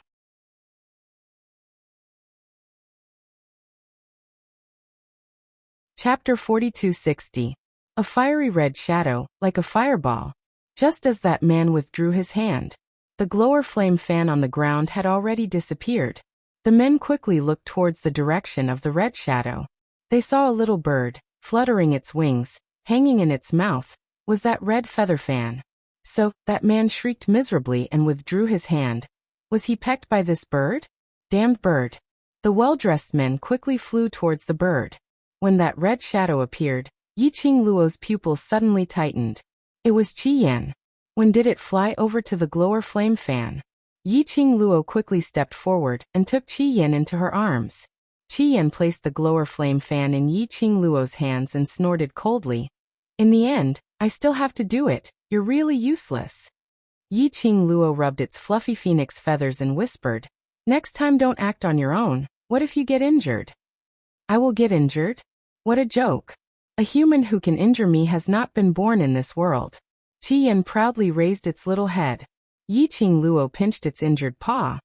"Wait till you've recovered, then say this again." "Qi Yan, this is your war pet." Princess Xiaozhu's sharp voice was heard. Yiqing Luo hugged Qi Yan tightly and raised her eyes vigilantly. But she saw the surrounding people looking at her with extremely astonished and horrified eyes. No, to be more precise, they were staring at Qi Yan in her arms. Especially Princess Xiaozhu's eyes, it was even more fiery. "Eldest young miss." Gu Yun seemed to have realized something as she forced the 3 men in front of her to retreat, and speedily returned to Yiqing Luo's side as she grabbed her arm. "Oh no. I forgot to remind eldest young miss. You must never let anyone know that eldest young miss pet can speak human language. I will escort eldest young miss back to the Gu residence now." Yiqing Luo understood. These people were shocked that Qi Yan could talk to her when they were in Nirvana realm. A war pet that could speak human language was indeed eye-catching. In this heaven realm, there were very few war pets that could speak human language. Gu Yun had the intention to bring Yiqing Luo away, but Princess Xiaozhu's vision was already glued to Qi Yan. "Want to leave?" Her lips curled upwards as her figure speedily closed in on Yiqing Luo. Compared to the feather fan, she was more interested in the battle pet that could talk. Gu Yun swiftly protected Yiqing Luo and retaliated with a palm strike. Both sides took a few steps back. Yiqing Luo stretched out her hand and placed it on Gu Yun's shoulder. She curled her lips, patted Gu Yun's shoulder lightly, and shook her head slightly. Gu Yun's pupils shook. She looked in the direction of Princess Xiaozhu. "Eldest miss, this servant is worried. Since Bloodbone Monarch has already announced my identity, he will naturally not watch as I am bullied." "Bullying me is equivalent to insulting the Bone residents," Yiqing Luo explained softly. "Since she's feeling indignant, then let her give up." Give up. In the heaven realm, if you want to make someone give up, or kill the man. Otherwise he would be above that person, leaving no room for that person to turn the tables. But how could eldest miss do these 2 things? Gu Yun had been serving Yiqing Luo and naturally knew that Yiqing Luo had no profound energy. This was a place where strength reigned supreme. How could Yiqing Luo, who had no profound energy, suppress Princess Xiaozhu? Yiqing Luo smiled till her eyes were curved. "Believe me." The young lady was obviously smiling, and her tone was extremely gentle. But Gu Yun inexplicably felt a chill down her spine.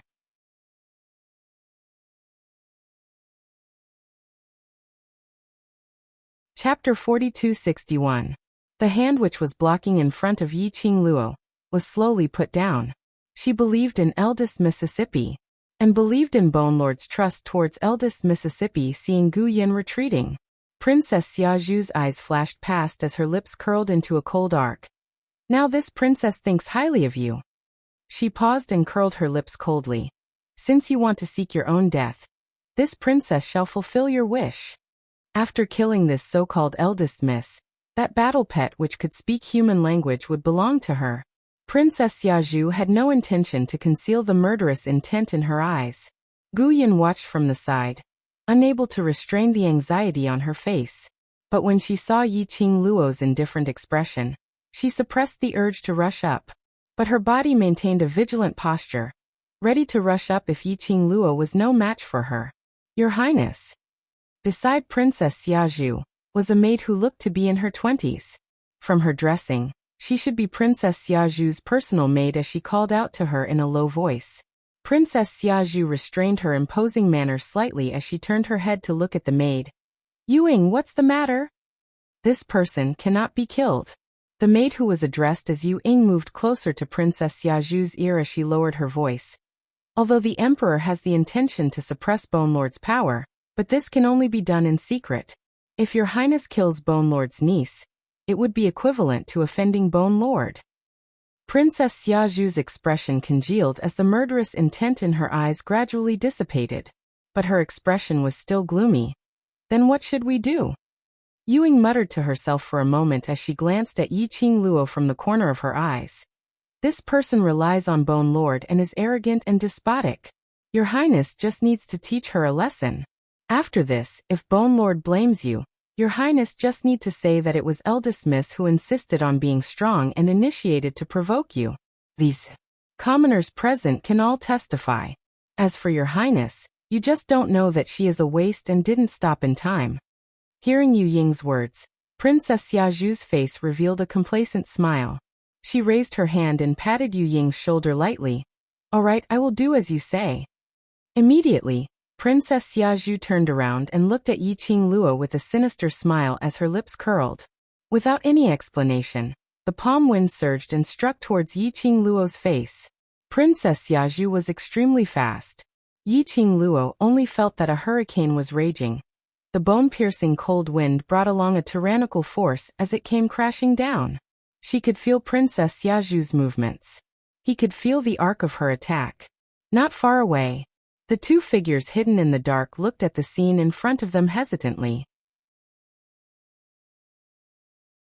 The man's face darkened when he saw Princess Xiaoju make a move, and there was some disdain in his eyes. However, he still spat on the ground and prepared to charge forward with a cold face. Still not moving. However, his arm was pulled back by the lady behind him. Gu Yi, didn't eldest Miss vow to prove her strength and make Princess Xiaoju retreat in the face of difficulties?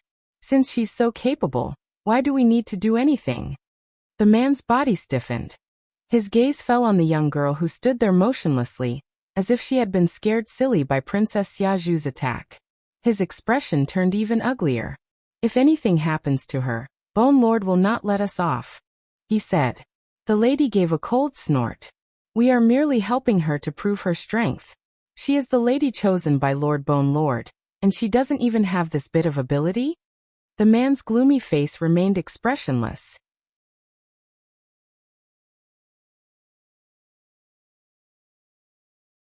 Chapter 4262. To tell the truth, towards this eldest young miss who suddenly appeared. In the entire Gu residence, other than Gu Yun, no one was willing to accept her wholeheartedly. Especially the two of them, as secret guards of the Gu residence. They couldn't follow their master to dangerous places to protect their master's safety, but were arranged to stay in the Gu residence, to protect this eldest young Miss's safety at all times. How could they remain calm in their hearts? Especially this eldest young miss, who wasn't someone who didn't make others worry. They arranged to protect eldest young miss, because they naturally knew that eldest young miss was a waste without any profound energy. So be it if she was a waste. Anyway, she had Bone Lord's protection. As long as she was safe and stable, she would definitely have a place in this heaven realm. But this waste still wanted to create trouble, and even provoked Princess Yaju. Did she really think that she was someone? Seeing Gu Yi's expression changed, the lady's lips curled coldly as she took the opportunity to say, "No matter how unruly Princess Yaju is, she is after all a member of the royal family, so she wouldn't be so silly to really kill eldest young Mississippi. Why not take this opportunity to teach her a lesson? In case she finds out that we are secretly protecting her, and create more trouble unscrupulously." The lady's words had completely hit the bottom of Gu Yi's heart. In the end, the two of them didn't move as their gazes shifted onto Yiqing Luo. Bam! In the air, there was a dull explosion. The surrounding stalls which were set up on the streets were overturned because of this riot. The powerful qi waves were like tornadoes. It completely engulfed the young lady who was standing there. Eldest young miss. Gu Yun's pupils constricted in shock as she stared intently at the surging whirlpool, her eyes burning with a raging fire. She clenched her fists tightly as she speedily dashed forward, wanting to dash into the whirlpool and bring eldest young miss back. At the same time, the two figures who were hiding in the dark swiftly flew over. When she saw the two of them, Gu Yun was only slightly stunned, as she didn't have any extra thoughts to ask why the two of them were here. The three of them speedily dashed into the airwave. They hadn't even taken a step. Suddenly, the three of them paused, as if someone had pressed the pause button. Not a single one of them moved. The three of them had the same expression, filled with shock and disbelief. In front of them, profound waves were surging. A figure that was like a raging flame was faintly discernible. Not long after, the figure was getting closer. The fiery red dress followed her footsteps, as if she was stepping on a fire lotus. The girl with a luxurious aura had an extremely faint mocking smile on her face. It's eldest miss? Eldest miss was actually safe and sound under Princess Xiaoju's attack. What was going on? They were not the only ones who were shocked and astonished. The onlookers were all dumbfounded by the number 6, eldest young miss. Gu Yun was the first to react as she swiftly rushed to Yiqing Luo's side and pulled her to size her up. Seeing that Yiqing Luo only had some minor abrasions on her body, she heaved a sigh of relief. "Eldest young miss, you're too reckless.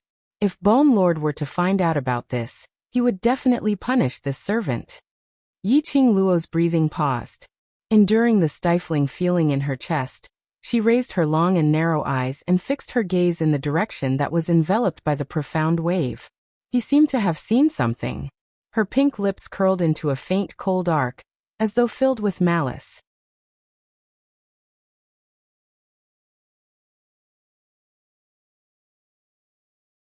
Chapter 4263. Yiqing Luo smiled as she held Gu Yun's hand. "I said before, trust me." Her enchanting eyes seemed to sparkle with a dazzling radiance. As though it was filled with energy, Gu Yun pursed her lips tightly as her hand which was holding the young lady's hand unconsciously tightened. It showed her anxiety and uneasiness at this moment. "Eldest young miss, enough is enough." The lady who was standing by the side stared at Yiqing Luo with an ugly expression. "That time was a fluke.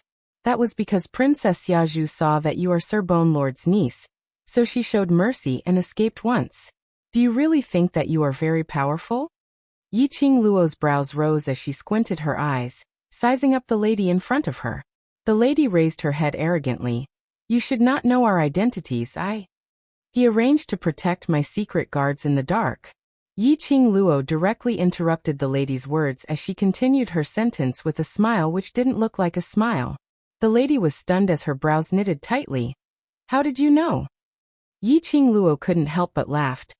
"Do you think that everyone is like you, retard? You." The lady's face turned green as she raised her hand and pointed at Yiqing Luo angrily. "I am just reminding you not to cause trouble for others because of your own selfish desires." Pausing for a moment, she intentionally returned Yiqing Luo's words back. "Don't think that everyone is like you, too free to do anything. You have nothing to do and you are a waste. Why don't you obediently stay in the Gu residence and be your ornament? Why must you take up our time?" The lady's heart was suppressing too much anger. At this moment, looking at the safe and sound Yiqing Luo, she pretended to be unfathomable and finally exploded. Gu-san. Gu Yun's face darkened when she heard that as she shouted the lady's code name. The lady who was called Gu-san snorted coldly. You are like a dog, sticking to a waist. I don't have the time to serve her.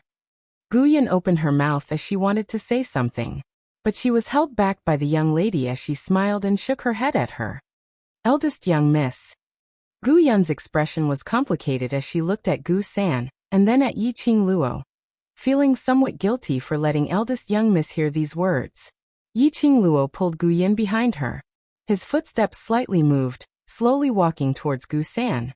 The smile on his face grew wider as he approached. Gu-san's pupils constricted, and he subconsciously retreated 2 steps.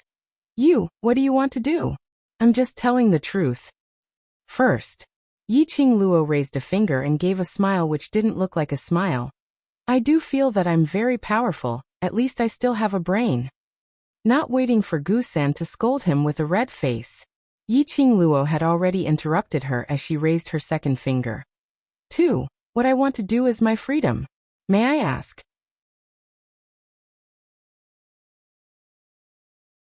This secret guard.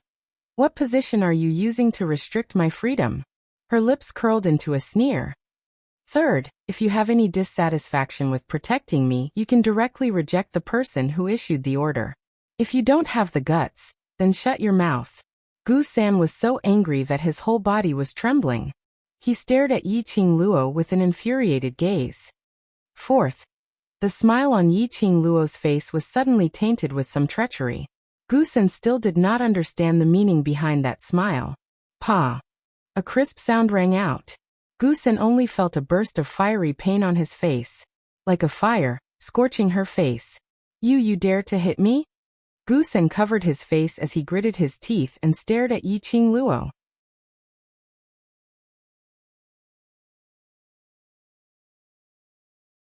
Chapter 4264. As a secret guard of the Gu family, it is your duty to obey the orders of the Gu family. Yiqing Luo shook the 4th finger. Gu Yun is just more loyal than you. If I hear you say anything bad about Gu Yun next time, it will not only be a slap on the face. She smiled nastily. Her eyes were filled with a treacherous arc. It made her look like an Azura from the Dark Knight, especially when that pair of smiling eyes fell on her. As if she was in an ice cellar. It was as if even his soul had been seen through by someone. Gu-san's eyes turned red, as his body trembled. She wanted to kill this slut. Gu-san's anger burst out a strong murderous intent. The burning pain on her face kept telling her. She had been humiliated by a waste. She raised her hand, the profound waves surged as she was about to strike. Gu-yi, who was standing by the side, suddenly saw something. His expression changed, as he quickly stretched out his hand to grab Gu-san's arm. Are you done messing around? Gu-yi shouted. It made Gu-san's entire body stiffen up. She felt even more wronged. Her eyes filled with tears, looked at Gu-yi aggrievedly. Gu-yi was expressionless, his face solemn. Enough! Another shout rang out. Gu-san bit his lower lip, as he unwillingly shifted his gaze.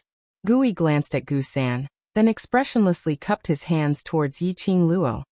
Not appearing in time, we should be punished. Indeed should be punished. Yiqing Luo bluntly said. Let her come over, and apologize to Gu Yun. As for you. Yiqing Luo sized up Gu-yi. As the leader of the secret guards, you don't have the ability to manage your own subordinates, which means you don't have the ability to take on this heavy responsibility, so the responsibility of the leader of the secret guards will be handed over to Gu Yun. Based on what? Gu-san was furious. Ask her to apologize to Gu Yun? Dream on. And vainly trying to usurp Gu-yi's position? Yiqing Luo smiled indifferently. Based on the fact that I am the eldest miss of the Gu residence, and you are just a secret guard. Immediately, her smile became more radiant. Only this radiance added some viciousness. Not convinced? If not, then leave the Gu residence. Is that your goal? You bitch. Gu-san's angry roar did not have time to finish. Gu-yi's face darkened as he forcefully pushed her head in the direction of Gu Yun. Then he lowered his head and said word by word, "This subordinate will obey first Mrs. orders." After saying that, he untied a wooden token from his waist and handed it to Gu Yun. Gu Yun saw the wooden token which represented the secret guard's captain appearing right in front of her eyes as she hurriedly looked towards Yi Qing Luo. "Eldest young miss, you can't do this. How can I take on this heavy responsibility?" "You mean there's something wrong with my eyesight?" Yi Qing Luo raised her brows. "This servant doesn't mean that, it's just that this. I told you to take it, so take it." Yi Qing Luo couldn't be bothered to listen to her rejection as she directly snatched the wooden token from Gu Yi's hands and stuffed it into Gu Yun's arms. Even Gu Yun was scared silly. Just like that, he had inexplicably become the leader of the Bone Mansion's Dark Knight? Looking at Gu Yi's gloomy face and Gu San's malevolent and distorted face, Yi Qing Luo rubbed her chin, expressing that she was extremely satisfied with this arrangement. Very good. On the first day of taking charge, she had successfully seized power. What a great start. Clap for herself.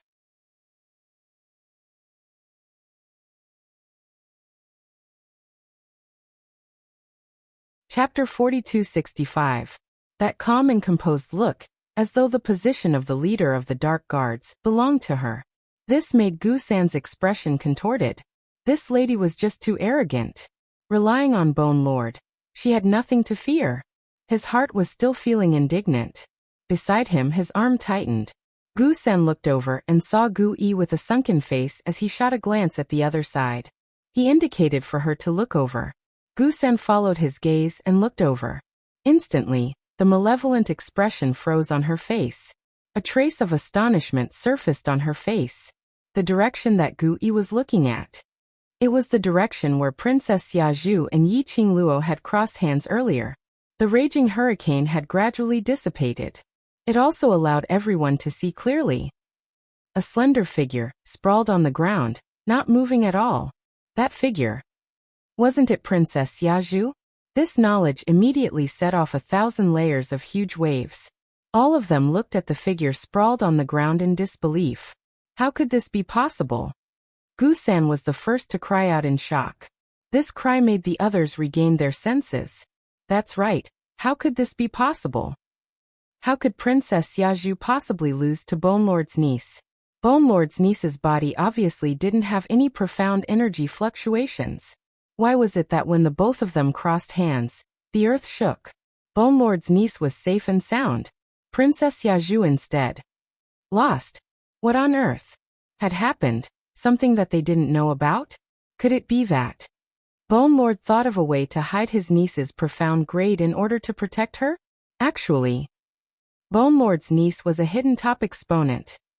In everyone's mind, there were already numerous guesses. Your Highness. The palace maids who followed Princess Xiaozhu then realized that this battle was their princess's loss. Yuing led the group of palace maids as they rushed towards Princess Xiaozhu. Yuing helped Princess Xiaozhu up, but saw that there wasn't any injury on Princess Xiaozhu. However, Princess Xiaozhu hung limply in Lin Mingya's arms, as if she had lost all her strength. Yu Ying's pupils contracted as she immediately held onto Princess Xiaozhu's wrist. After checking her pulse, Yu Ying's expression immediately sunk as she stared fiercely at Yi Qing Luo's direction. "Eldest young miss, what have you done to the princess?" It was obvious that Princess Xiaozhu was not injured by anyone. Instead, he was poisoned. That woman had poisoned Her Royal Highness. Despicable and shameless. Hand over the antidote. Hearing Yu Ying's stern shout and questioning, only then did the onlookers understand. As it turned out, this first young miss of the Gu residence had poisoned Princess Xiaozhu? She sure had guts. He actually dared to do such a risky thing, as expected of someone from the Bone Mansion. I'm the only one who thinks that. Eldest young mistress, being able to poison Princess Xiaozhu without anyone noticing, and successfully escape unscathed from Princess Xiaozhu's attack. Is she very powerful? Among the onlookers, someone suddenly spoke up. At the very least, it's enough to prove First Mrs. Strength. As soon as these words were spoken, many people chimed in agreement. Yi Qingluo's brows rose as her gaze shot towards that onlooker who had just opened his mouth. That person didn't notice Yi Qingluo's gaze. After everyone agreed, that person took a look left and right and quietly left. That person? Whose person was he? What motive did he have to intentionally stir up the pace here? Although, what that person said, we're all helping her to lead the onlookers.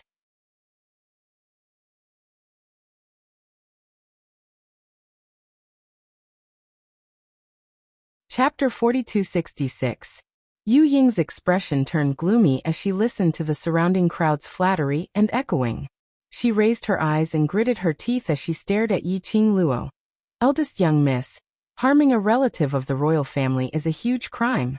If this matter reaches the emperor's ears, even if Bone Lord personally pleads for you, it wouldn't be that easy. If eldest young miss hands over the antidote now, princess will let bygones be bygones. I want to kill her. Princess Xiaozhu was so angry that her entire body was trembling.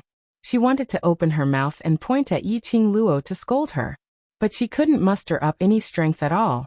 Even when he spoke, his voice was very weak, as though the next moment, she would stop breathing. Princess Xiaozhu was angry, frustrated and embarrassed. In front of so many people, she, the dignified Princess Xiaozhu, was plotted against by a trash without any profound energy. If this news were to spread to other powerhouses, her reputation as a princess would probably be completely gone. The more she thought about it, the more her anger burned. She couldn't wait to burn Yi Qingluo into ashes. Your Highness. Yu Ying's eyes turned red. Her princess had never suffered such humiliation. Yu Ying, who felt sorry for her princess, stared at Yi Qingluo. Eldest young miss. The main character who was threatened and intimidated time and time again.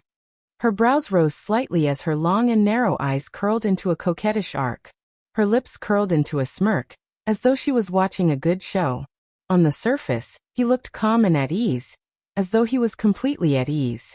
Which part of her looked like she was being threatened or intimidated? This leisurely look, as though she was showing off, made Yu Ying's tightly clenched fists to the point of cracking. Now you're the one begging me. Yi Qingluo's lips curled upwards with some evilness. This is your attitude of begging others? Yu Ying's pupils constricted as her face sunk. Eldest young miss, are you determined to blow this matter up? Yi Qingluo shrugged her shoulders disapprovingly. From the beginning till the end, don't you have any idea who is the one causing trouble? Using the Heaven Realm's emperor to suppress her? Previously, when the king of the Earth Realm appeared, she wasn't afraid, all right. In the end, what do you want? Yu Ying asked patiently. Yi Qingluo raised her brows. You're the one who requested me. Do I need to tell you what to do? So insincere? Yu Ying. Beg my ass. She had never seen someone as shameless as Yi Qingluo. Since you don't have any sincerity, then make way. Don't disturb my mood of shopping. Yi Qingluo waved her hand. With a look of disgust, she lifted her feet and prepared to leave. How could Yu Ying let her leave so easily? Such a big thing had happened, and she still wanted to go shopping? How could this young girl be so strange? He absolutely could not be allowed to live. Yu Ying signaled with her eyes. Among the crowd, the royal guards who had been standing guard leaped down from the heads of the onlookers. All of them stood in front of Yi Qingluo, blocking her path. Gu Yan immediately guarded Yi Qingluo vigilantly. The expression on her face changed from the days when she received the wooden token to a stern look. I don't have any evil intentions in coming up with this plan. I only hope that eldest young miss will hand over the antidote. Yu Ying stared at Yi Qingluo, warning her word by word. Yi Qingluo snorted lightly. This formation doesn't seem to have no evil intentions.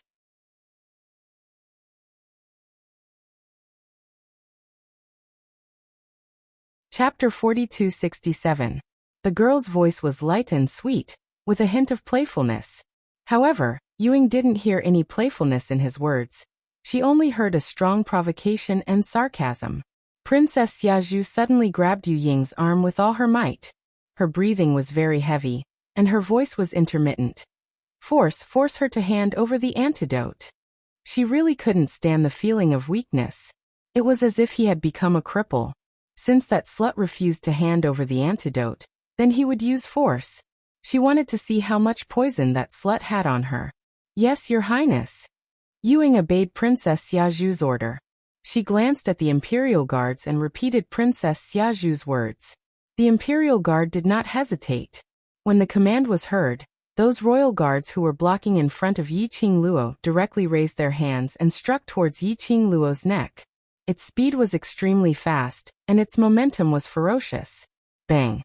Profound ripples lingered on Gu Yun's body. She pushed out a palm wind with both hands, sending the Imperial Guards who were surrounding her flying. The boundless profound energy was like a stormy sea, rolling wave after wave. Yi Qingluo, who was standing behind Gu Yun, was shocked by the vibration in the air. Gu Yun, she was really strong. It could be said that other than Dmo Xian and the people behind the Nether Palace, he was the only one she had met who could be considered as a strong existence. The violent wind violently blew against the skin on her face. However, it did not cause any discomfort. She didn't know if it was because she still had the body's instincts, or because this body had already been cleansed and was no longer immortal. Or perhaps, the barbaric Bloodbone King had done something to her when he sealed her power. When facing these powerful profound waves and majestic auras, he did not feel any pressure at all. There was no tightness in his chest or the feeling of his internal organs being squeezed. Gu Yun's palm strike caused Yu Ying's expression to freeze. She stared at Gu Yun with a probing gaze. Yu Ying lowered her eyes and looked at Princess Xiaoju, who was being supported in her arms. She spoke again. A few people will trap Miss Yin.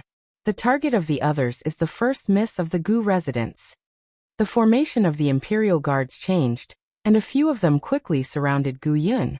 Following that were the 3 royal guards, charging towards Yi Qingluo. They were extremely fast. Like a hot knife through butter. Yi Qingluo narrowed her eyes slightly, but had no intention of avoiding him. In the blink of an eye, the 3 Imperial Guards had already reached out with their hands. At this moment, the calm-looking girl suddenly raised her head and smiled at the 3 of them in a sly manner. That smile could definitely be called treacherous. Her smile was beautiful. However, when they looked at it, they felt an inexplicable chill, as if something had drilled into their hearts. What was that? The 3 Imperial Guards were startled, just as he was about to raise his hand and press on that strange feeling. Suddenly, all 3 of them fell to the ground at the same time. This scene left the onlookers dumbfounded. What happened? Why did those 3 royal guards fell onto the ground before they could even touch Yi Qingluo? Her symptoms seemed to be exactly the same as Princess Xiaoju's. So to speak, this was the live version of how Yi Qingluo dealt with Princess Xiaoju. Previously, Princess Xiaoju's profound wave was too strong, and the hurricane it created had obstructed everyone's vision.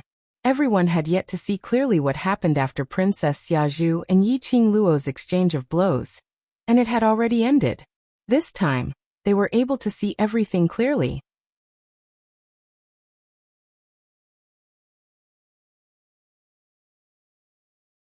Chapter 4268. Yi Qingluo hadn't touched those 3 royal guards at all.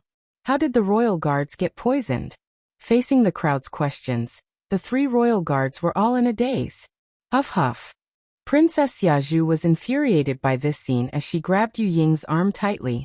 She wanted to scold Yi Qingluo for being shameless, but she couldn't say a single word. Yu Ying patted Princess Xiaoju's shoulder lightly as she comforted her gently. But when she raised her eyes and looked towards Yi Qingluo's direction, her gaze was as though it was laced with poison. Eldest young miss of the Gu residence is really awe-inspiring. Awe-inspiring? Just putting you scums down. What awe-inspiring about that? There's no sense of accomplishment at all right? Yi Qingluo spread her hands out as she turned one round on the spot. Her red dress fluttered like a butterfly's wings as it fluttered. The young lady was smiling. Why don't we try to see if you have more men or I have more poison on me? Her words paused as she gave an evil smile.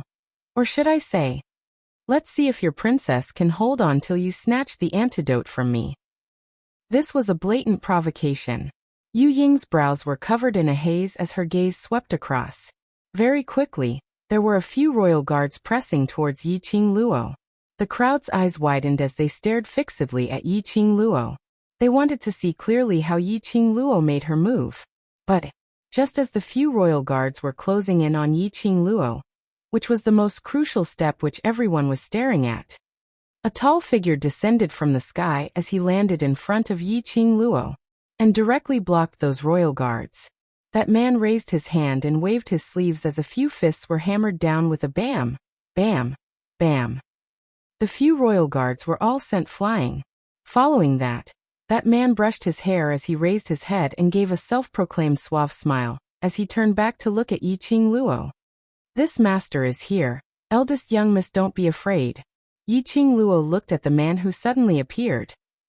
Such a Chinibyu entrance, such a Chinibyu script. Was there something wrong with him? What's there to be afraid of? Did she look like she was afraid? Second young master of the Ren family? Why is the second young master of the Ren family here? He's helping niece Bone Lord? What is the relationship between second young master Ren and Bone Lord's niece? Why would second young master Ren help her? I heard that Princess Xiaozhu is in love with second young master Ren, and has been chasing after him. Second young master Ren should be more familiar with Princess Xiaozhu. Why would he help Bone Lord's niece? The appearance of this person immediately caused the onlookers to boil with excitement. The second young master of the Ren family was extremely famous in the old city. It had both a beautiful name and a beautiful name. This reputation was because the Ren clan's second young master was blessed by the heavens. He was born into one of the heaven realm's 4 great families, the Ren clan, and was recognized as a cultivation genius since he was young. Others would need to cultivate for a month to complete this. He only needed 10 days to half a month to complete it. It could be said that the second young master of the Ren family was the kind of person who walked ahead of ordinary people. This strength and talent led to his frivolous nature. He loved to eat, drink, and be merry, as well as to linger in the bushes of flowers. In any case, even if he were to play and wander around, he wouldn't be able to do so, and no one was able to chase up to his footsteps. It could be said that even if they knew that the second young master of the Ren family was a hedonistic disciple, he was still the target of admiration of many young ladies. You're tuning in to the Li Mei Sword of Destiny YouTube channel. We're so grateful for your support, and don't forget to subscribe to join us on this incredible journey through captivating stories. Your generosity through donations truly makes a world of difference, as it's the primary source of revenue that allows me to expand and enhance this channel for you. Thank you from the bottom of my heart for being a part of this adventure.